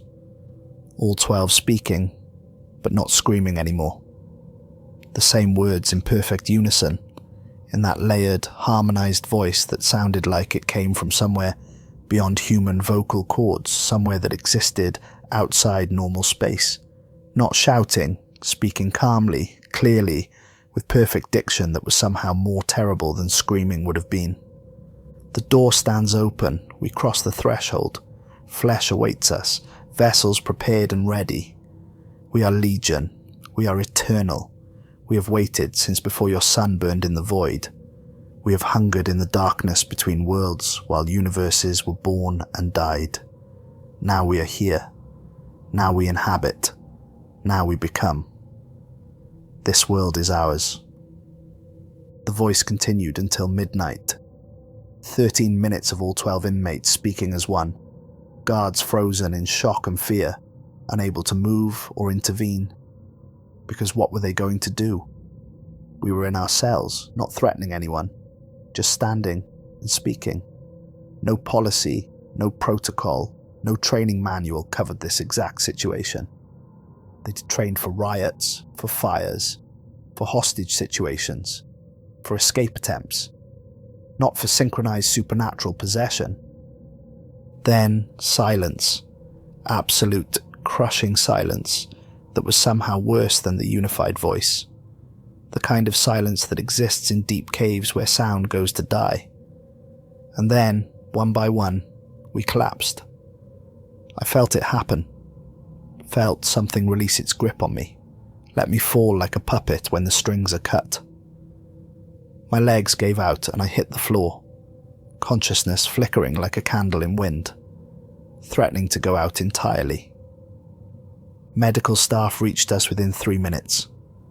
12 inmates to examine, 12 separate medical emergencies happening simultaneously, stretching their resources to the limit. All our vitals were stable.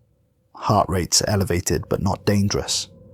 Blood pressure high but not critical. Temperature normal. Pupils responsive to light.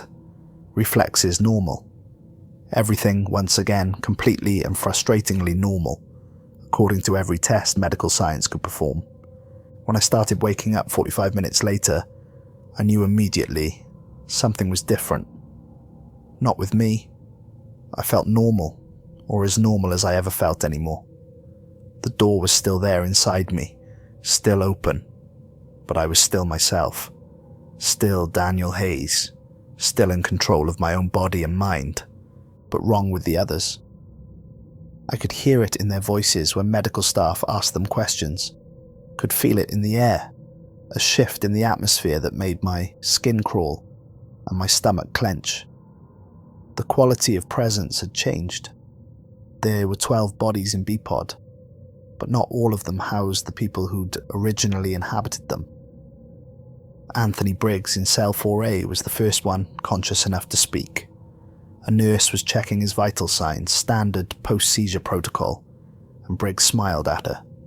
Really smiled, broad and genuine, with warmth that Briggs had never shown before in 6 years. Briggs had been cold and angry since arriving, his face set in permanent lines of bitterness, features frozen into an expression of barely contained rage.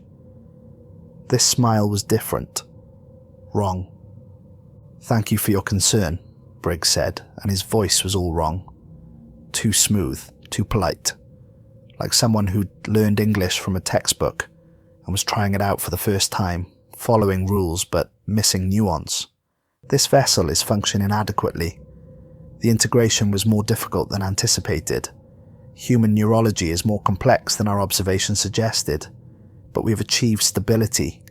Your medical instruments cannot detect us because we have learned to mimic the biological signatures you expect. We have been studying your kind for a very long time. Learning, adapting, preparing. The nurse stepped back, confusion and growing fear on her face. "Briggs, are you feeling all right? Did you hit your head when you fell? Do you know where you are?" Briggs' smile widened, showing more teeth than seemed appropriate, stretching his face in ways that looked painful. "This vessel is designated Briggs by your record systems, yes. But we are not Briggs. Briggs is still here, somewhere deep inside this meat, but we have pushed him into a quiet corner of his own mind, where he cannot interfere with our operation of his body. We wear his flesh now. We operate his systems. We look through his eyes. We are here, and we are not leaving." Christopher Valdez woke up next in cell 11A. Officer Diana Reeves, she hadn't left yet, her resignation wouldn't take effect for another week, was standing outside his cell, watching the medical team work, documenting everything on her tablet. Valdez turned to look at her and Reeves gasped despite her years of professional training that taught her never to show fear to inmates. His eyes were normal, brown, human, pupils reacting appropriately to light, but the way he looked at her was predatory, calculating, cold, like he was measuring her, evaluating her potential as food or tool or vessel, like he was seeing her not as a person but as a collection of resources that might be useful. "We have waited so long," Valdez said, sitting up on his bunk with movements that were too fluid, too graceful, like his joints bent differently now. "Your species cannot comprehend time as we experience it. Eons, ages, entire universes born and dying in the space between your heartbeats. But we are patient. We have always been patient. And now we are here, and the waiting is over. The crossing is complete. We have permanence now. We will not be pulled back." Travis Donnelly in Cell 5A laughed when Dr. Foster tried to examine him, tried to check his neurological responses with standard tests. "Looking for something, Doctor. Checking for signs of possession, abnormal brain activity, chemical imbalances. You won't find any. We've learned to hide quite well. We've had a very long time to practice, you see. We've watched your species through the cracks in reality for millennia, studied you, learned your patterns, your biology, your psychology. We know how this flesh works, how these brains process information, how to make you think we're just another human, just another prisoner having a breakdown." James Wheeler in Cell 2A, Raul Mendez in Cell 1A, Antonio Torres in Cell 6A, Stephen Foster in Cell 9A, Richard Coleman in Cell 12A. One by one they woke up, and one by one it became clear that they weren't themselves anymore. Something else was looking out through their eyes, speaking with their voices, wearing their skin like clothing they'd tried on and decided fit well enough. 8 inmates possessed, 8 demons successfully crossed over, 8 men hollowed out and filled with something ancient and hungry and other. Captain Tucker cleared B-Pod immediately, evacuated everyone except the inmates themselves. The 12 cells were sealed, security measures tripled, guards posted at both ends of the corridor with orders to observe but not interact unless absolutely necessary. No one in or out without explicit authorization from the warden. B-Pod had become a quarantine zone. I was still myself, could feel the difference, could feel that I'd been touched but not taken. The demon that answered my call had used me as a doorway but hadn't stayed inside me. I was the anchor, the connection point, the door itself, but not a vessel. Not yet. Maybe not ever.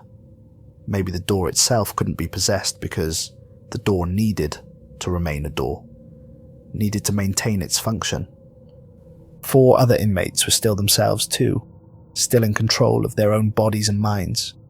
Marcus Webb in Cell 7A, Joseph Keating in Cell 10A, William Cortez in Cell 11B, and me. 4 men left unoccupied. 4 potential vessels still available if more demons decided to cross through, though I had the feeling we weren't suitable for some reason. We weren't the right configuration, didn't have the right qualities that made possession easy. I sat on my bunk and cried. Deep, racking sobs that came from somewhere primal, from the part of me that still remembered being innocent, before I'd killed anyone, before I'd made deals with forces I didn't understand.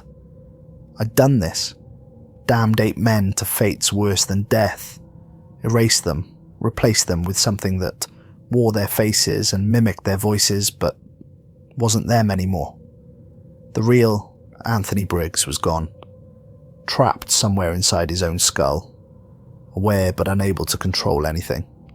The real Christopher Valdez, Travis Donnelly, James Wheeler, all gone, all trapped, all screaming silently where no one could hear them. "I'm sorry," I whispered to the empty cell, to the universe, to God who wasn't listening, to the men I'd damned. "God, I'm so sorry. Please forgive me, please." But God wasn't listening. God had never listened to men like me, men who'd murdered innocent people, men who'd opened doors they were too ignorant and desperate to leave closed. December 8th, 4 in the morning. Polunsky Unit. In complete lockdown for the first time in its 26-year history. No one in or out, except essential personnel. B-pod completely isolated. Quarantined. Like it was infected with something contagious. Which, in a way, it was. Infected with entities that wore human skin, but weren't human. That had learned to pass for human, but failed in subtle ways that were becoming less subtle the longer they inhabited their stolen bodies. Warden Pemberton stood in the security control room watching 12 monitors show 12 cells where 12 things that looked like men sat calmly, waiting. The possessed inmates weren't acting unusual or violent. They sat on their bunks, they ate their meals when offered, some of them anyway. They followed instructions. But everyone who looked at the screens knew something was fundamentally wrong. The way they moved, too fluid in some moments, too jerky in others. Like they were still learning how human bodies worked, still figuring out the controls. The way they looked at the cameras, knowing exactly where every lens was, staring directly into them with eyes that should have been human but somehow weren't, somehow communicated something ancient and other despite being normal colours. "What are we dealing with?" Pemberton asked, his voice rough, from no sleep, from 2 days of crisis management and phone calls with people who didn't believe what he was telling them. Tucker shook his head, exhausted, running on coffee and adrenaline. "I don't know, sir. This is beyond my experience, beyond my training, beyond anything I have words for." At 8 in the morning, they tried to feed the possessed inmates. Standard breakfast, eggs, toast, fruit, coffee, orange juice. The guards slid the trays through the slots in the cell doors, following procedure, trying to maintain routine even though nothing was routine anymore. Anthony Briggs pushed his tray back immediately, untouched. "This vessel does not require sustenance yet. We are still learning its rhythms, understanding its needs, how much fuel it requires, how often, when it needs rest, when it needs water. The meat is surprisingly complex, more so than we anticipated from our observations. So many interlocking systems, so many variables that must be balanced, but we are learning quickly. We will master it soon." Christopher Valdez examined his tray with curiosity, like he'd never seen food before despite living in this body for 48 years. Picked up the eggs with his hands, squeezed them between his fingers, watched the yolk run down his palm with fascination. Interesting. This vessel seems to recognize this substance as edible. The biological responses are automatic. Salivation, gastric acid secretion, insulin release. Fascinating how much of human existence is unconscious process rather than conscious decision. Your bodies run themselves while you merely observe. The guards retrieved the trays and didn't try again. Added it to the growing list of abnormal behaviours that were being documented for reasons no one could articulate.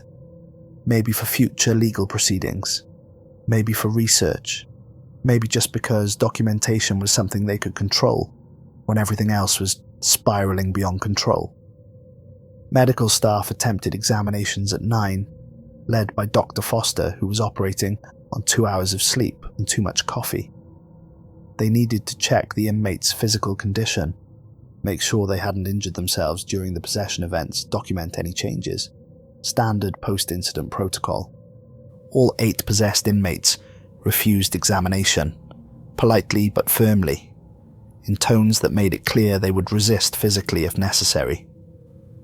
"We understand your concern," Travis Donnelly said through his cell door, speaking in a voice that was Donnelly's, but with different intonations, different emphases, like English was being spoken by someone who'd learned it phonetically without understanding the cultural context. "You believe something is wrong with these vessels. You wish to diagnose and treat, but we know what we are. We know the state of these bodies better than your instruments ever could. This flesh is functioning within acceptable parameters. There is nothing wrong. Leave us alone." Dr. Foster tried to insist, citing medical authority and prisoner rights. regulations that required regular health checks. Antonio Torres laughed, and it was a sound that made Foster's skin crawl, that sounded like it came from a throat that wasn't quite shaped right anymore. Rights? This vessel had no rights before we inhabited it. It was scheduled for termination by your legal system. The original consciousness forfeited all rights when it committed murder. We have simply claimed what was already forfeit. You have no authority here. Physical restraint was attempted with Travis Donnelly, who was the oldest of the possessed inmates, at 53 and not in particularly good health. The team thought he'd be the easiest to handle physically if it came to that. 4 guards entered his cell with authorization to restrain him for mandatory medical evaluation, wearing protective gear, following procedure for resistant inmates. Donnelly was sitting on his bunk when they entered, looking calm and cooperative, hands visible, posture non-threatening. When the guards approached, he stood up slowly, making eye contact with each of them in turn. Then, with speed that shouldn't have been possible for a 53-year-old body that had spent 6 years in isolation with minimal exercise, he grabbed the first guard by the throat and lifted him off the ground, one-handed. The guard weighed 190 pounds. Donnelly held him at arm's length like he was a small child, fingers wrapped around his throat, cutting off air. The guard's feet kicked helplessly, 6 inches off the floor. Do not touch us. Do not attempt to examine us. Do not enter our space unless you wish to learn firsthand how fragile your flesh truly is. We can break you. We can rip you apart. We can kill you with these bare hands that you think are weak. Do not test us. Then he set the guard down gently, carefully, like placing something fragile on a shelf. The guard stumbled backward, gasping, hand to his throat where finger-shaped bruises were already forming. Donnelly sat back on his bunk, resuming his calm posture like nothing had happened, like he hadn't just demonstrated impossible strength. The guards retreated immediately, dragging their injured colleague out of the cell. The examination attempts ceased. A new order went out from Pemberton: observe only. Do not engage physically. Do not provoke. Keep the possessed inmates contained and isolated, and wait for someone smarter than them to figure out what to do next. At noon, I requested to speak with Warden Pemberton. They brought me to the interview room in full restraints. Though I'd never been violent, never caused problems, had been completely cooperative throughout this entire nightmare. The restraints were procedure now, applied to everyone coming out of B-Pod regardless of their individual behaviour. Pemberton sat across from me, looking like he'd aged 15 years in 3 weeks. Deep lines around his eyes that hadn't been there before. Grey in his hair that I didn't remember. The physical toll of dealing with something that shouldn't exist. What do you want, Hayes? You have to execute me, I said without preamble. No pleasantries, no small talk, no easing into it. Just the truth delivered as directly as possible. Right now. Today. Before it gets worse. We can't do that. You have a 30-day reprieve that doesn't expire until December 21st. Another week and a half. Then revoke it. Ask the governor to revoke it. I'm waiving all my appeals. I'm giving up all my rights. I want to die. I need to die. My voice was rising despite my attempts to control it, getting desperate, getting loud. Don't you understand what I'm telling you? I'm the anchor. The door opened for me. Because of me, through me. As long as I'm alive, it stays open. And every day it opens wider. Explain. I leaned forward as far as the restraints would allow, making eye contact, willing him to understand. Right now, 8 demons have crossed over successfully, 8 inmates possessed permanently. But I can feel the door, Warden. Feel it getting wider, stronger, more stable. How long before more come through? How long before they possess Marcus Webb and Joseph Keating and William Cortez? How long before they move beyond B-Pod? before they start taking guards, other prisoners, people in Livingston, people in Houston, before this spreads beyond our ability to contain it, before it becomes a pandemic of possession. Pemberton was quiet for a long moment, processing. You're saying your death will close this door. I'm saying it's the only thing that might. The deal was my life for their passage. I traded my execution, my death, for the ability to keep living. But it's not a trade. It's a door. I'm the door. If I die, if I willingly give up what I bargained for, the deal ends. The covenant is broken. The door closes. The things that came through get pulled back to wherever they came from. Or at least, that's what I believe will happen. I don't know for certain. I'm guessing based on what I felt when I made the deal. But it's the only chance we have. And if you're wrong, if your death doesn't work, if the door stays open. I smiled bitterly, without humour. If I'm wrong, you're just killing a man who deserves to die anyway. I murdered 2 people, Warden, Robert and Jennifer Martinez. Shot them in cold blood during a robbery. Destroyed their families, ended their futures, killed their unborn child. I've spent 4 years on death row, accepting that I deserve to be executed. The jury was right. The judge was right.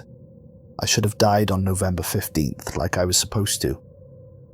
If I die now and it doesn't fix anything, well, at least justice will have been served, even if it's late. But if I'm right, if my death does close the door, then I'll have saved thousands of lives. Maybe millions. Isn't that worth the risk? Pemberton studied me for a long time, looking for deception, for delusion, for any sign that I wasn't sincere or wasn't competent to make this decision. I don't know what he saw, just a 37-year-old man who'd sold his soul for a few extra days and was trying to buy it back the only way he could, with the only currency he had left. I'll talk to the governor, Pemberton said finally, standing up. But Hayes, if we do this, if we move forward with your execution, based on your belief that it will fix this situation, you need to understand there's no coming back from it. Once you're dead, you're dead. We can't reverse it if you're wrong. I know, I understand, I'm ready. I've been ready since the night I made the deal and realised what I'd done. They took me back to my cell at 1 p.m. I lay on my bunk and stared at the ceiling one more time, at the stains that had become familiar over 4 years of imprisonment. Wondered if I'd see tomorrow. Hoped I wouldn't. Prayed that my death would be enough, that the door would close, that the 8 possessed men would wake up themselves again, that I could fix at least this one thing before I died. Lieutenant Bennett arrived at 3 p.m. with someone new. Father Miguel Santos, a priest in his mid-60s with kind eyes and weathered hands that suggested decades of physical work alongside his spiritual calling. He specialized in religious phenomena, worked as a consultant with several universities and law enforcement agencies on cases involving alleged possessions, exorcisms, and paranormal activity. He'd written 2 books on the subject, including one that was required reading at several seminaries. "Show me the inmates," Father Santos said to Tucker, his voice calm, his Spanish accent still present after decades in America. They started with Anthony Briggs in cell 4A. Father Santos stood outside the cell, studying the man inside with the careful attention of someone who'd seen this before, who had frameworks for understanding what others found incomprehensible. Briggs smiled at him, that too wide smile that showed too many teeth. "Hello, Father. Come to save our soul, to cast us out with your prayers and holy water. We're afraid that ship has sailed, as you say. This vessel had a soul once, but it was quite corrupt, stained with murder and cruelty and rage. We simply pushed it aside and moved in. Much easier than fighting for control when the original occupant was already broken." Father Santos began to pray, Latin words, ancient and powerful, flowing with practiced ease.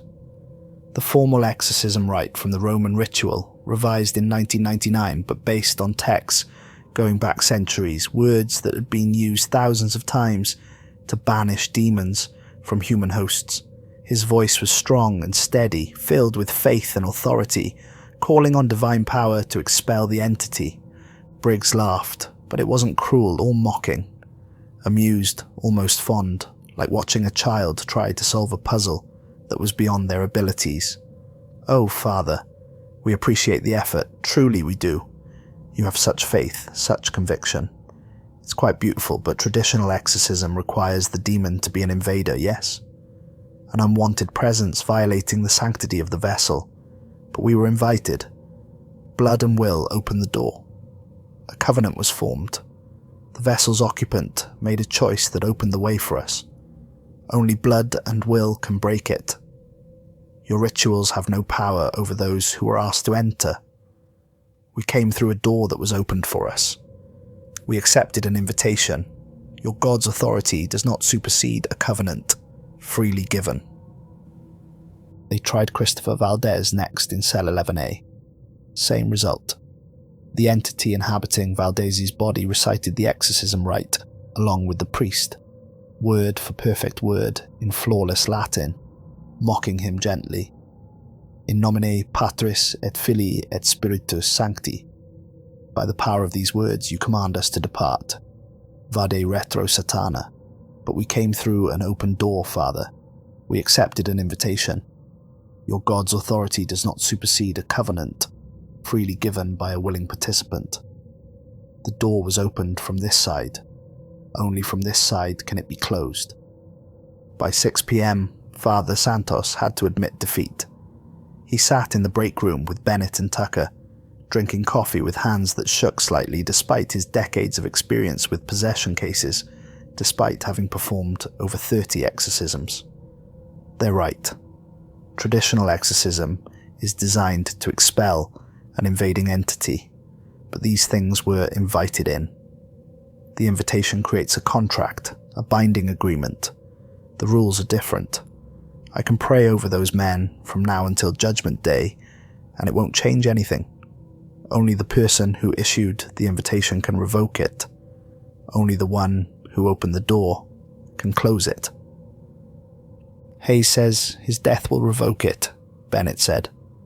Father Santos nodded slowly, sipping his coffee. "Then Hayes is probably correct. In every major religious tradition, Christian, Jewish, Islamic, Buddhist, Hindu, there are rules about invitations and thresholds. Once you invite something into your home, into your reality, you are responsible for it.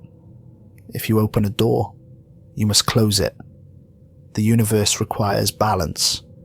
Energy must equal energy. Blood for blood. Will for will. Hayes opened the door with his life force and his desperate will to live. His death, freely chosen, may be the only way to close it. The willing sacrifice of what was bargained for." Warden Pemberton spent that evening on the phone again. Governor's office, Texas Board of Pardons and Paroles, Attorney General, the Catholic Diocese of Austin, to get their opinion on Father Santos's assessment, explaining a situation that sounded like something from medieval demonology, texts rather than modern criminal justice, requesting permission to execute a man who'd just received a 30-day reprieve, asking them to trust that this was necessary, that there was no other option, that delay would only make things worse. At 11 p.m, the authorization came through. Emergency execution order, pending Hayes's voluntary acceptance and psychiatric evaluation, confirming he understood what he was choosing and was competent to make that choice. The legal machinery ground forward, creating the paperwork that would end my life. They brought me to the interview room at midnight on December 9th. Pemberton laid the paperwork on the table, the forms that would seal my fate. "You're absolutely sure about this, Hayes? This is your last chance to change your mind. Once you sign these papers, the process moves forward." My hand was steady when I picked up the pen. Steadier than it had been in weeks. Steadier than I'd expected. Maybe because I was finally doing something right, finally fixing what I'd broken. "I've never been more sure of anything in my life, Warden," I signed. My signature looked strange on the forms, smaller than I remembered, like I was already shrinking, already beginning to disappear. Then I wrote one final statement, my last words to the world, the legacy I'd leave behind. I opened the door in fear and desperation, in a moment of weakness when death seemed like the worst thing that could happen. I close it in acceptance and hope, understanding now that there are things far worse than death. To the families of Robert and Jennifer Martinez, the people I murdered, I'm profoundly sorry. No words can undo what I did. No apology can bring them back. But I hope my death brings you some measure of peace. To the men I damned through my cowardice, Anthony Briggs, Christopher Valdez, Travis Donnelly, James Wheeler, Raul Mendez, Antonio Torres, Stephen Foster, Richard Coleman. I'm sorry I was too weak to face death like you had to. I pray my death frees you. To anyone reading this in the future, if this document survives, be careful what you bargain for in moments of desperation. Some prices are too high. Some doors should never be opened. May God have mercy on my soul, because I'm not sure I deserve it. Dr. Foster came at 1 a.m. to perform the mandatory psychiatric evaluation required by Texas law before an execution could proceed.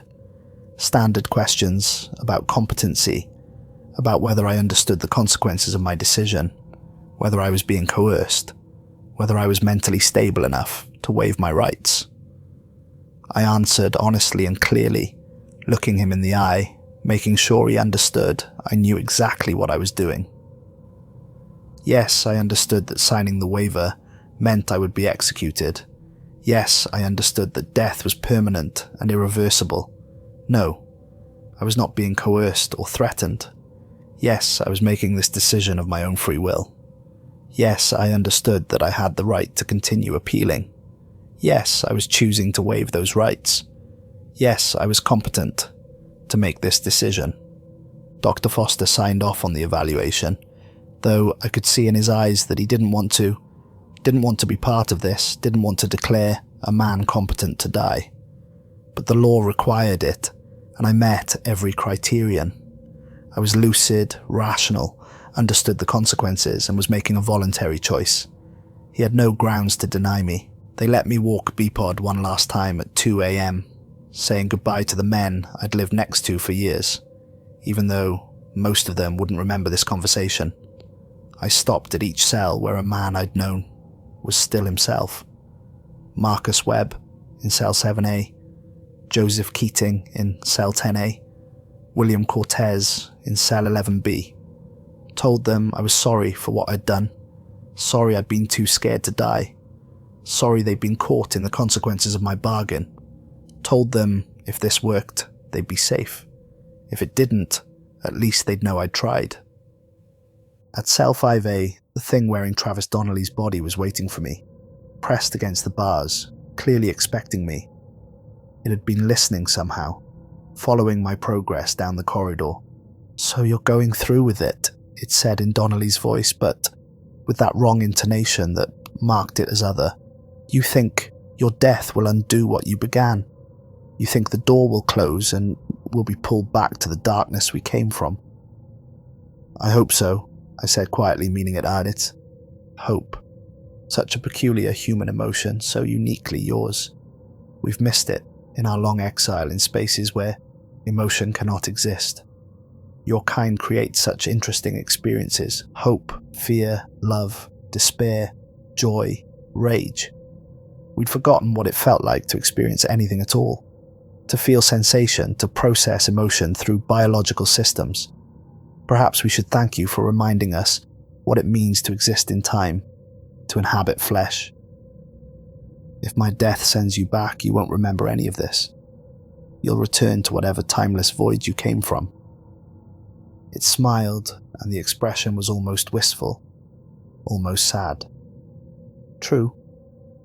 We'll return to the darkness, to the endless waiting, to non-existence between the cracks of reality. But we've learned something valuable tonight. We've learned that doors can be opened, that humans are capable of such exquisite desperation that they'll bargain with forces they don't understand. There will be others like you, Daniel Hayes, other people terrified enough, broken enough, desperate enough to invite us in. And now we know the way. Now we know it's possible. Now we know the taste of existence. So perhaps this isn't an ending. Perhaps it's just a beginning. Perhaps you've shown us something we can replicate. Maybe, I said, feeling cold despite the temperature. But it won't be my beginning. I'll be dead. Will you? It leaned closer, lowering its voice conspiratorially. Are you certain? You made a bargain with forces you don't understand, using terms you didn't comprehend, agreeing to conditions you couldn't read. Do you truly believe death will free you? Or will you simply transition from one prison to another, from flesh to something else? Its smile widened. We'll see you soon, Daniel Hayes, on the other side, in the spaces between, where the real darkness waits, where we live. You opened a door between our realm and yours. Perhaps your death will close it from your side. But what about from our side? Where will you be when you cross through death? We'll be waiting to greet you. The words followed me as I walked away, echoing in my mind, raising questions I couldn't answer and didn't want to think about. I'd assumed death would be the end. Release? Peace.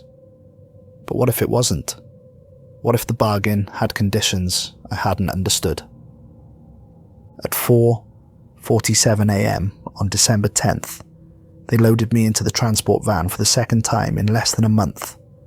Same convoy, same route, same officers, making the same drive. Officer Ortega sat across from me again, and I could see the strain in his face, the exhaustion, the weight of witnessing something that had broken his understanding of reality. 3 weeks of watching B-Pod fall apart had aged him noticeably, put grey in his hair and lines around his mouth. You okay? He asked quietly as the van started moving, pulling out of the secure bay. I'm ready, I said.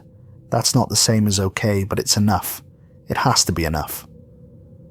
The convoy drove through the darkness, headlights cutting through East Texas forest, illuminating trees and road signs and small towns sleeping peacefully, unaware that 12 miles away something impossible was happening. I watched the trees pass by the windows and thought about all the mornings I'd never see, all the sunrises that would happen without me, all the moments that would continue after I was gone, the world moving forward and forgetting I'd ever existed, except as a footnote in execution records. I felt at peace with it in a way I hadn't expected. After 4 years of waiting to die, after 3 weeks of living with the knowledge of what I'd done and what I'd unleashed, death felt like relief. Like laying down a burden I'd been carrying too long. Like finally finishing a race I'd been running my whole life. I was ready to close my eyes and not open them again. Ready to face whatever judgment waited on the other side, even if that judgment was the darkness the demon had hinted at. We arrived at Huntsville Unit at 5:30 a.m. Dawn was still an hour away, the sky that particular shade of dark blue that comes before sunrise. They processed me in following the same rituals as before: strip search, cavity search, fingerprints, photographs. The final bureaucratic procedures of death, performed with professional detachment by people who'd done this hundreds of times. Put me in the holding cell adjacent to the execution chamber, a small room with a metal bunk and a toilet and nothing else. The last room I'd ever see as a living man. Father Mitchell came at 5:45 to pray with me. He'd been here 3 weeks ago for my first scheduled execution. I'd expected to perform last rites then. Now he was back, finishing what we'd started. His hands shook slightly as he made the sign of the cross. Do you believe it will work? He asked quietly, sitting on the bunk beside me. Do you believe your death will close the door and free those men? It has to, I said, and I meant it with every fibre of my being. Because if it doesn't, I've failed everyone. The people I murdered, the inmates I damned, every person those demons might hurt if they escape containment. This is my last chance to do something right, to fix what I broke, to pay a debt I can never fully repay. Even if you're wrong, even if your death doesn't close the door, you're still trying. You're still choosing to sacrifice yourself to save others. That counts for something. That's redemption, even if it's imperfect. Is it? I'm not so sure. Good intentions don't undo murder, don't bring back the dead, don't erase the choices I made. I looked at him, this old priest who'd counselled dozens of dying men. Do you think God will forgive me, Father? For what I did? For what I became? I think God's mercy is larger than we can imagine, larger than our sins, no matter how terrible. If you're truly repentant, if you've truly changed, then yes, I believe God will forgive you. I hope you're right. At Polunsky Unit, 60 miles away, Captain Tucker stood in the security control room, watching 12 monitors show 12 cells. All 8 possessed inmates were standing at their cell doors, waiting, watching. They knew what was about to happen, could feel it somehow through whatever connection they shared with me, with the door I'd opened. They'd been standing there for 20 minutes, not moving, not speaking, just waiting. Time? Tucker asked. 5:53, Ortega said over the radio from Huntsville, his voice tight with tension. 7 minutes. The minutes crawled past with agonizing slowness, each second stretching into eternity. At 5:57, the possessed inmates began to shake. Small tremors at first, just a slight vibration in their limbs that might have been mistaken for cold or nerves. Then more violent, full-body convulsions that made their teeth chatter and their bones creak. But they stayed standing, refusing to fall, gripping the bars of their cell doors with white-knuckled intensity that left impressions in the metal. At 5:58, black smoke started pouring from their mouths. Thick, oily darkness that seemed to have weight and substance, that pooled on the floor and moved with intention. It writhed like it was alive, forming shapes that hurt to look at. Pseudopods reaching out, testing the boundaries of the physical world, trying to find purchase in three-dimensional space. At 5:59, I was led into the execution chamber at Huntsville. The room was small, 9 feet by 12 feet exactly. I'd read the specifications during my appeals process. Mint green walls that were supposed to be calming, psychological manipulation to make the condemned man's last moments less traumatic. The gurney waited in the center, exactly where it had been 3 weeks ago, when I was supposed to die the first time. Same gurney, same position, same IV stands flanking it like sentries. I climbed onto it without help. I practiced this in my head so many times over 4 years that the movements were automatic. Lay down on the thin padding that did nothing to make the hard surface comfortable. Extended my arms onto the armrests, palms up, veins exposed. Ready. They strapped me down at 8 points: wrists, elbows, chest, abdomen, thighs, ankles. Thick, leather restraints with heavy buckles designed to prevent any movement during the execution, to keep him, the condemned man, from thrashing or pulling out the IV lines in his final moments. The restraints were tight, almost uncomfortably so, but I didn't complain. What was the point? The IV lines went into both arms. 18-gauge needles that took 2 tries to place in my right arm because my veins kept collapsing from dehydration and stress. I felt each puncture, each adjustment, each piece of tape securing the lines to my skin. Then I couldn't see the needles anymore, blocked by a white sheet they draped over the armrests. I could only feel them, cold metal in my flesh, foreign objects connecting me to the machines that would kill me. "Any last words?" Warden Pemberton asked. He'd made the trip from Polunsky to Huntsville to witness this personally, felt he owed me that much after everything that had happened. "This is your last chance to speak." I took a breath, feeling the restraints tight across my chest. making it hard to breathe deeply. I close the door. I revoke the invitation. I take back what I offered. Let this blood and will undo what blood and will began. Let them be sent back to the darkness where they belong. Let the men I damned wake up themselves again. Let Marcus Webb and Joseph Keating and William Cortez stay safe. Let it be finished. Please God, let it be finished. The saline drip started, cold liquid flowing into my veins, flushing the lines, making sure everything was working properly before the lethal drugs were introduced. Then the saline stopped. The executioner, whose name I would never know, whose face I would never see, moved his hand to the switch that would start the pentobarbital injection. 2,500 milligrams of pentobarbital, enough to kill 5 men. Texas didn't take chances with executions. At Polunsky, all 8 possessed inmates collapsed simultaneously as the black smoke erupted from every orifice with explosive force. Mouths, noses, eyes, ears, even pores.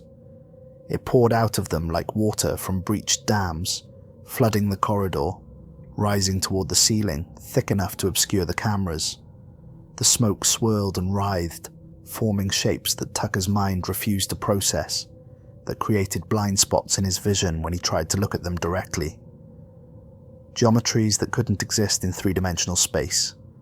Angles that created impossible corners where space folded back on itself.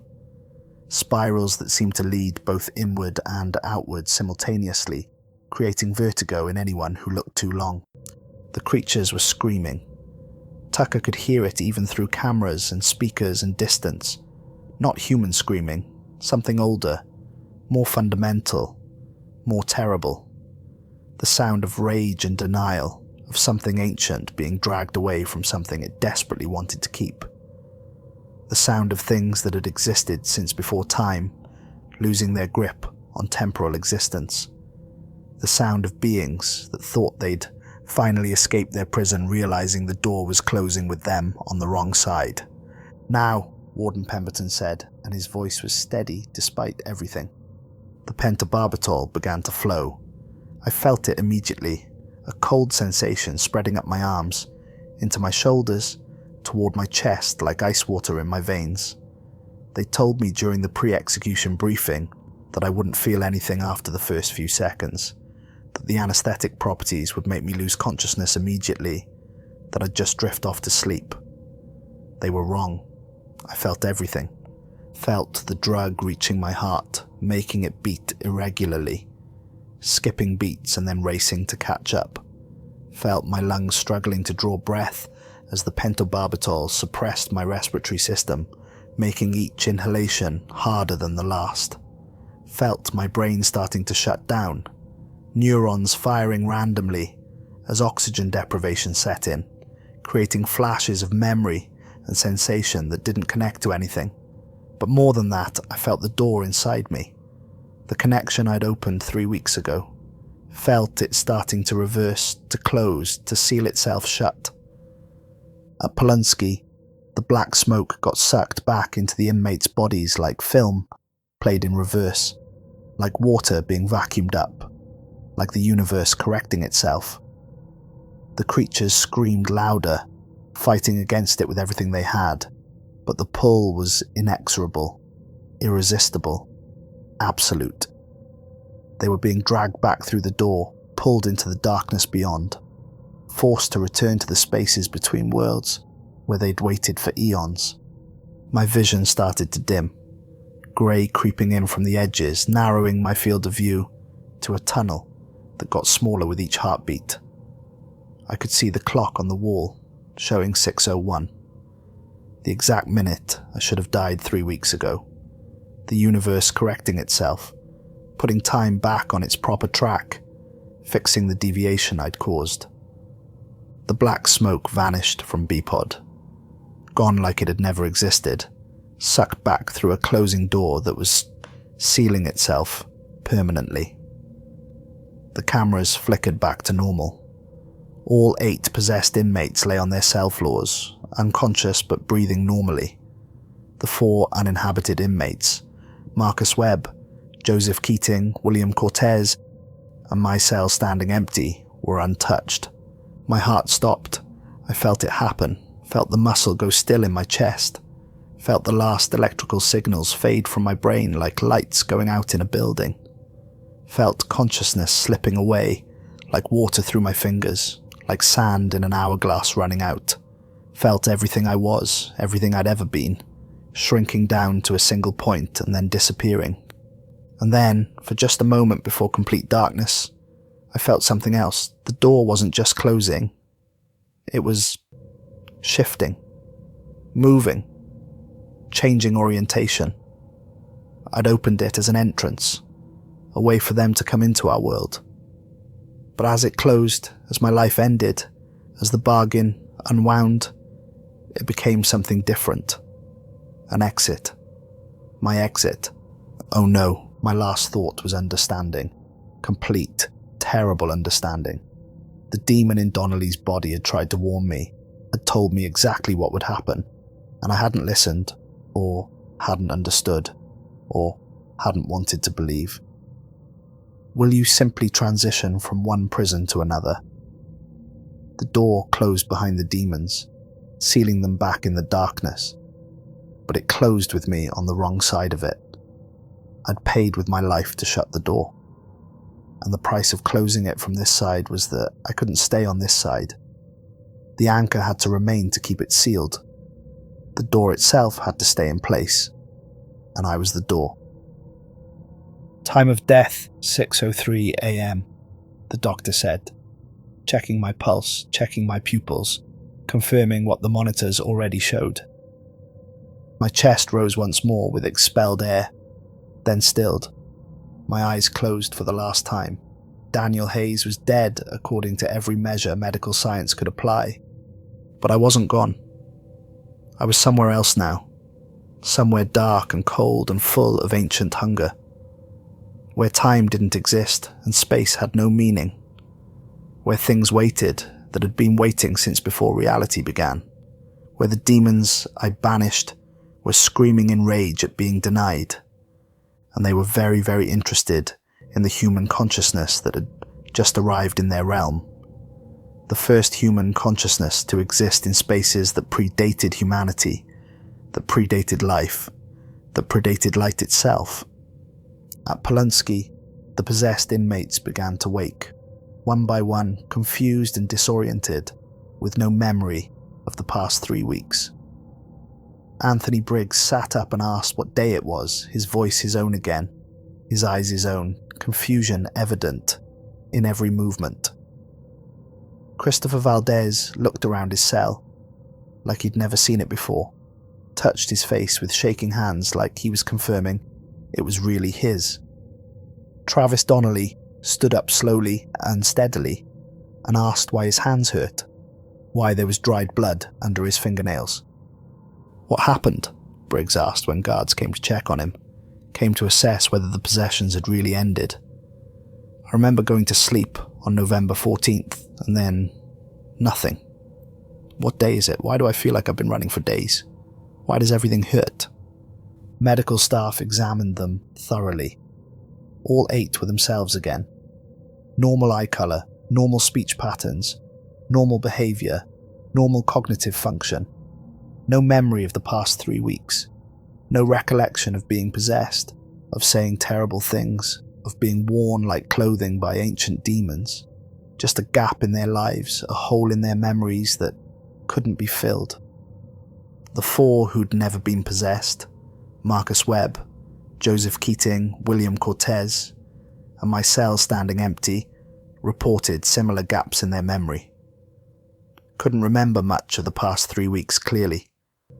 Just fragments, dreams, the sense that something terrible had been happening around them while they moved through it in a fog, protected somehow by whatever quality made them unsuitable as vessels. At Huntsville, they unstrapped my body from the gurney, removed the IV lines, checked for vital signs one final time to confirm death was complete and irreversible. Warden Pemberton signed the death certificate with a hand that trembled slightly, his signature shaky. Officer Ortega pulled the white sheet over my face, covering Daniel Hayes for the last time, transforming me from person to corpse with one gesture. "Is it done?" Ortega asked quietly, looking at Pemberton, needing confirmation that this had meant something, that my death had accomplished what we'd hoped. "Yes," Pemberton said, though he was exhausted, though he'd been awake for 40 hours straight. "I think he closed the door. I think it's over." They transported my body to the funeral home for processing following standard procedures. No family to claim it. My mother had died while I was on death row, and I'd never had siblings or children, had burned every other relationship long before prison. I'd be buried at Captain Joe Bird Cemetery, the graveyard for unclaimed inmates, the place where men with no one go when they die. Plot 784, matching my inmate number. The grave had been dug weeks ago, waiting patiently for me the way death always waits. Lieutenant Sarah Bennett filed her final report on December 15th, exactly 1 month after my original execution date, 1 month since this all began. Official version, the one that went into state records. Mass psychogenic illness among death row population at Polunsky Unit, triggered by stress of nearby execution reprieve and subsequent execution, resolved upon completion of scheduled execution. Environmental factors, including possible HVAC irregularities and electrical fluctuations, may have contributed to sensory experiences reported by staff and inmates. No evidence of criminal activity, policy violations, or ongoing threat. Case closed. Recommend facility review of environmental systems and enhanced mental health monitoring of death row population. Unofficial version, the one she wrote for herself and locked in her home safe where no one else would ever read it. Something happened at Polunsky Unit in November and December 2019. Something that cannot be explained through conventional means or understood using existing frameworks of reality. Daniel Hayes believed he had opened a door to another realm by making a bargain with demonic entities in a moment of desperation. Whether that belief was delusion or truth, I cannot determine with absolute certainty, but I witnessed events that challenge my fundamental understanding of what is possible. Temperature drops that instruments couldn't explain, frost patterns forming in seconds, my own reflection moving independently of me, voices speaking in dead languages, strength beyond human capacity, eyes that were solid black. The execution of Daniel Hayes appears to have resolved the situation. All affected inmates returned to normal psychological function with no memory of events. All environmental anomalies ceased. All inexplicable phenomena stopped. Whatever was happening, it ended when Hayes died. I recommend B-Pod remain under enhanced observation for the foreseeable future, though I don't know what we'd be observing for, or what we'd do if it started again. B-Pod was closed for renovations on December 16th, the day after my burial. Official reason, routine maintenance and upgrades to electrical and HVAC systems. Unofficial reason, no one wanted to go in there. Staff who'd worked there during November and December reported persistent psychological effects, nightmares, anxiety, the sensation of being watched even at home, difficulty sleeping, intrusive thoughts. The pod was clean top to bottom, every inch inspected and documented. Valdez's symbols were photographed again from every angle, catalogued, studied, and then ground away with industrial sanders and diamond grinding wheels until only smooth concrete remained, erasing the evidence.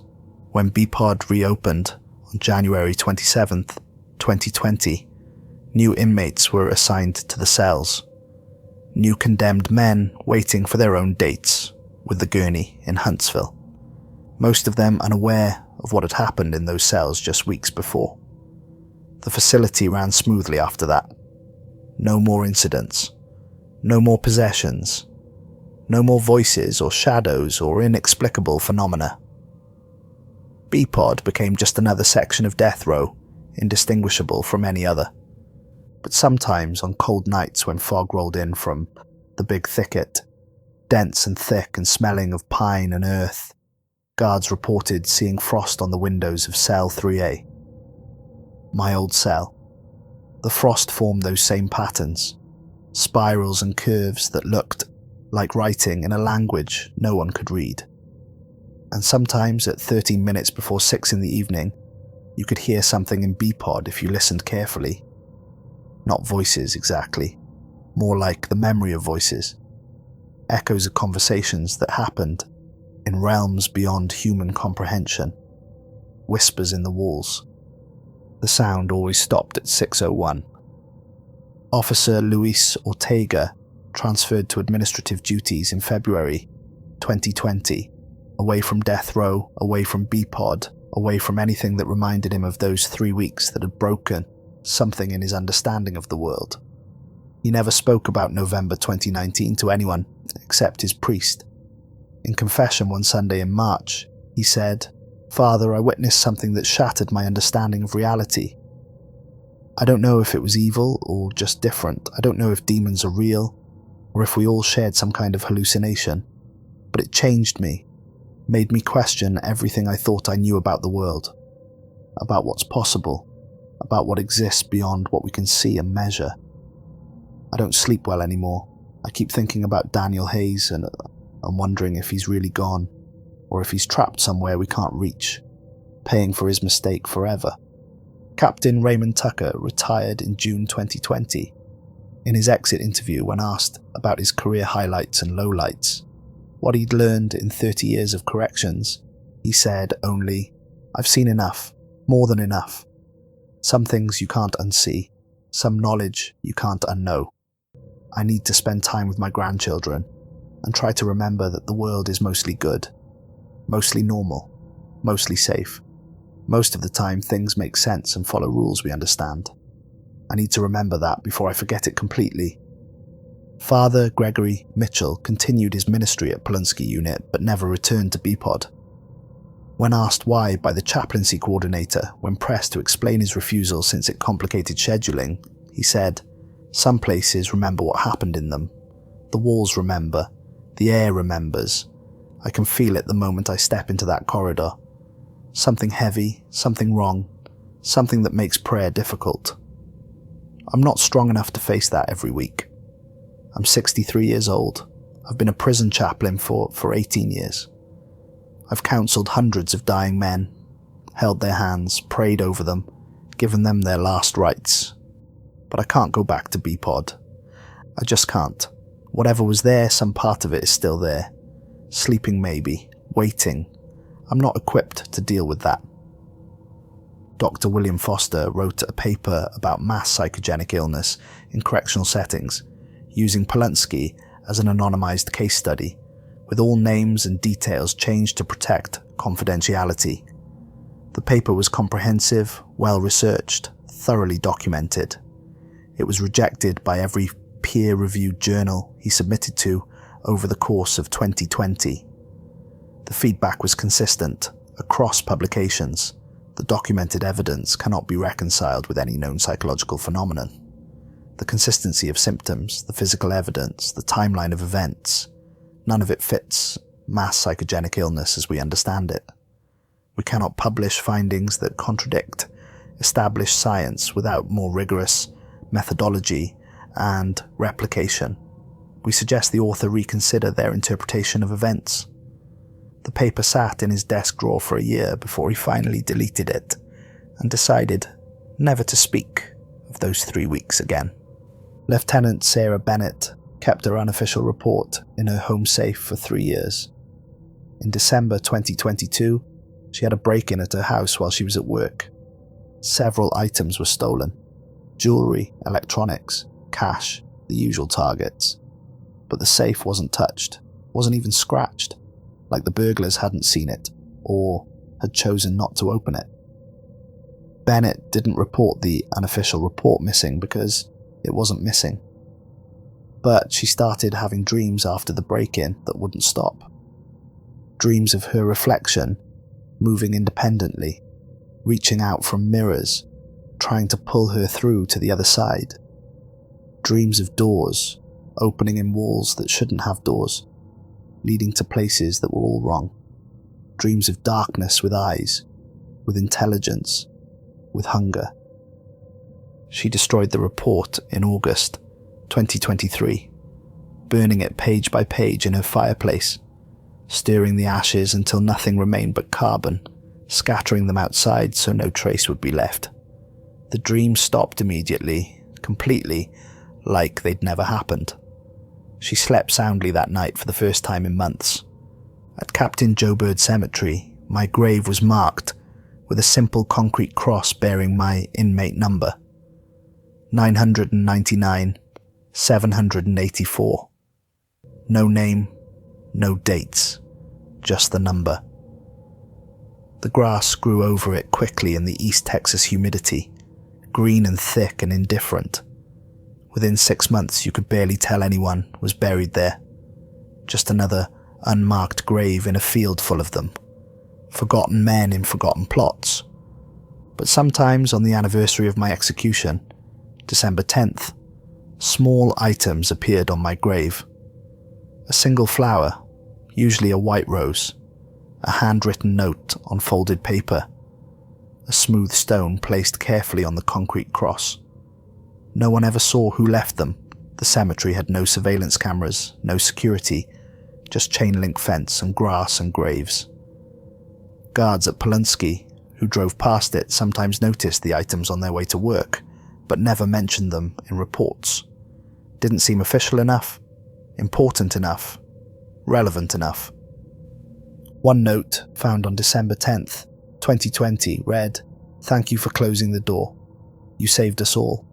I don't know what you are now or where you are, but I hope you find peace.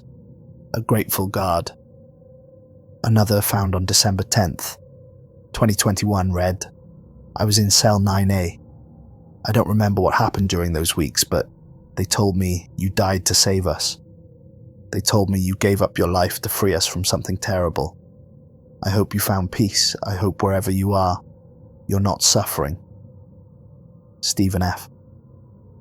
A third, found on December 10th, 2022, read simply, "I remember. I remember what you did. The door is still closed. Rest well." The note stopped after that. Either people forgot, or they decided to move on, or they convinced themselves it had all been some kind of shared stress response, and acknowledging it with notes made it too real, gave it too much power.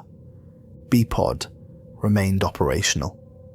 Men continued to be housed there, waiting for their execution dates, living out their final years, or months, or days. The facility ran normally by all measurable standards, but every guard who worked there long-term reported the same thing, whispered it to each other during shift changes. Cell 3A was different. The temperature was always a few degrees colder than it should be. The shadows were always a little deeper than they should be. And if you stood outside it at the right time, 13 minutes before 6, either morning or evening, you could feel something. Not a presence exactly. More like an absence. A space where something used to be, but wasn't anymore. Or maybe something that was there but existed in a way that human senses couldn't quite detect. In 2023, during routine maintenance inspection, workers found something in cell 3A. Behind the mirror bolted to the wall, in the narrow space between mirror and concrete where nothing should exist, someone had scratched words. They had to remove the mirror completely to read them, had to shine flashlights into the gap to see. I opened the door. I paid the price. I closed it behind me. They're sealed away now. But so am I. Tell them I'm sorry. Tell them I tried to fix what I broke. Tell them I hope it was enough. Deech. The maintenance workers showed the scratching to their supervisor, who showed it to the warden, who had it photographed and documented, and then sealed it back behind the mirror. No official report was filed. No investigation was launched. No announcement was made. The words were just acknowledged silently, and then deliberately forgotten. buried in files that no one would ever look at. Because what were they supposed to do with evidence that a dead man had somehow left a message after his death? What explanation could possibly make sense? Better to pretend it didn't exist, that it was old scratching from before Hayes was housed there. That it meant nothing. Some doors, once opened, leave marks, scars on reality that never fully heal, wounds in the fabric of existence that just sort of remain. B-Pod at Polunsky Unit carried those scars invisibly. The inmates who lived there felt them without understanding what they were feeling. The guards who worked there saw them out of the corners of their eyes. The chaplains who prayed there sensed them in the weight of silence between words. And in the darkness beyond the door I'd opened and closed, in the spaces between worlds where time had no meaning and light had never existed, something that had once been Daniel Hayes existed in a state that wasn't quite alive and wasn't quite dead, trapped in the threshold, in the liminal space that existed in the moment of crossing, that moment stretched into eternity. Time didn't exist there. Space had no meaning beyond here and there and between.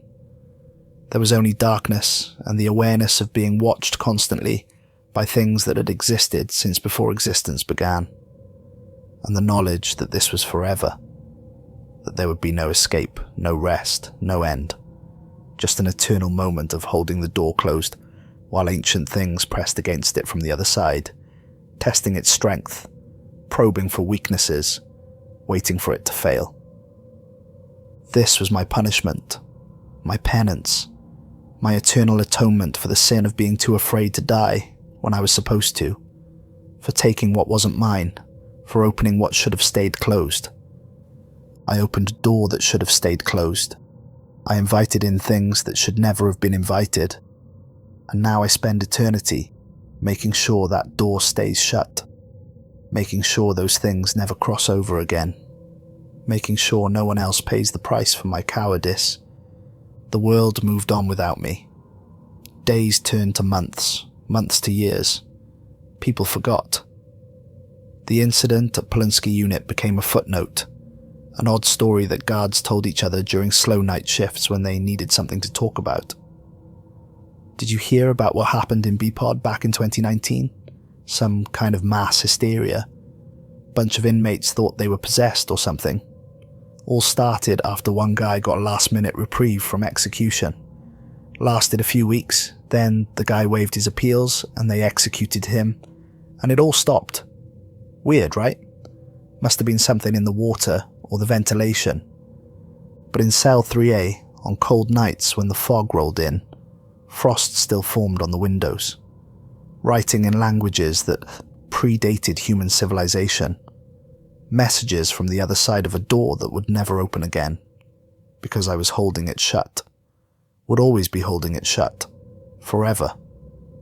This is my story, my confession, my warning to anyone who finds themselves desperate enough to bargain with forces they don't understand.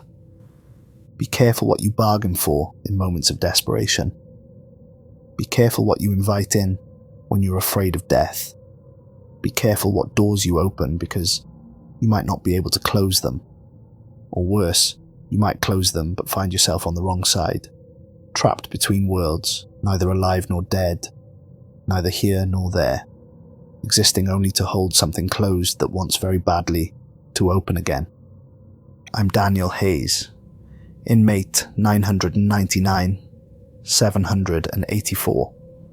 I was executed on December 10th, 2019, at 6:03 a.m. at the Huntsville Unit in Huntsville, Texas.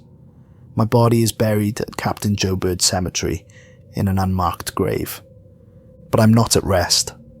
I'm not in heaven or hell or anywhere human theology has names for. I'm in the threshold. I am the threshold. The seal that keeps ancient things locked away in the darkness where they belong. The door that must remain closed forever. And I'll be here forever, holding it closed, alone in the dark, between worlds, forever.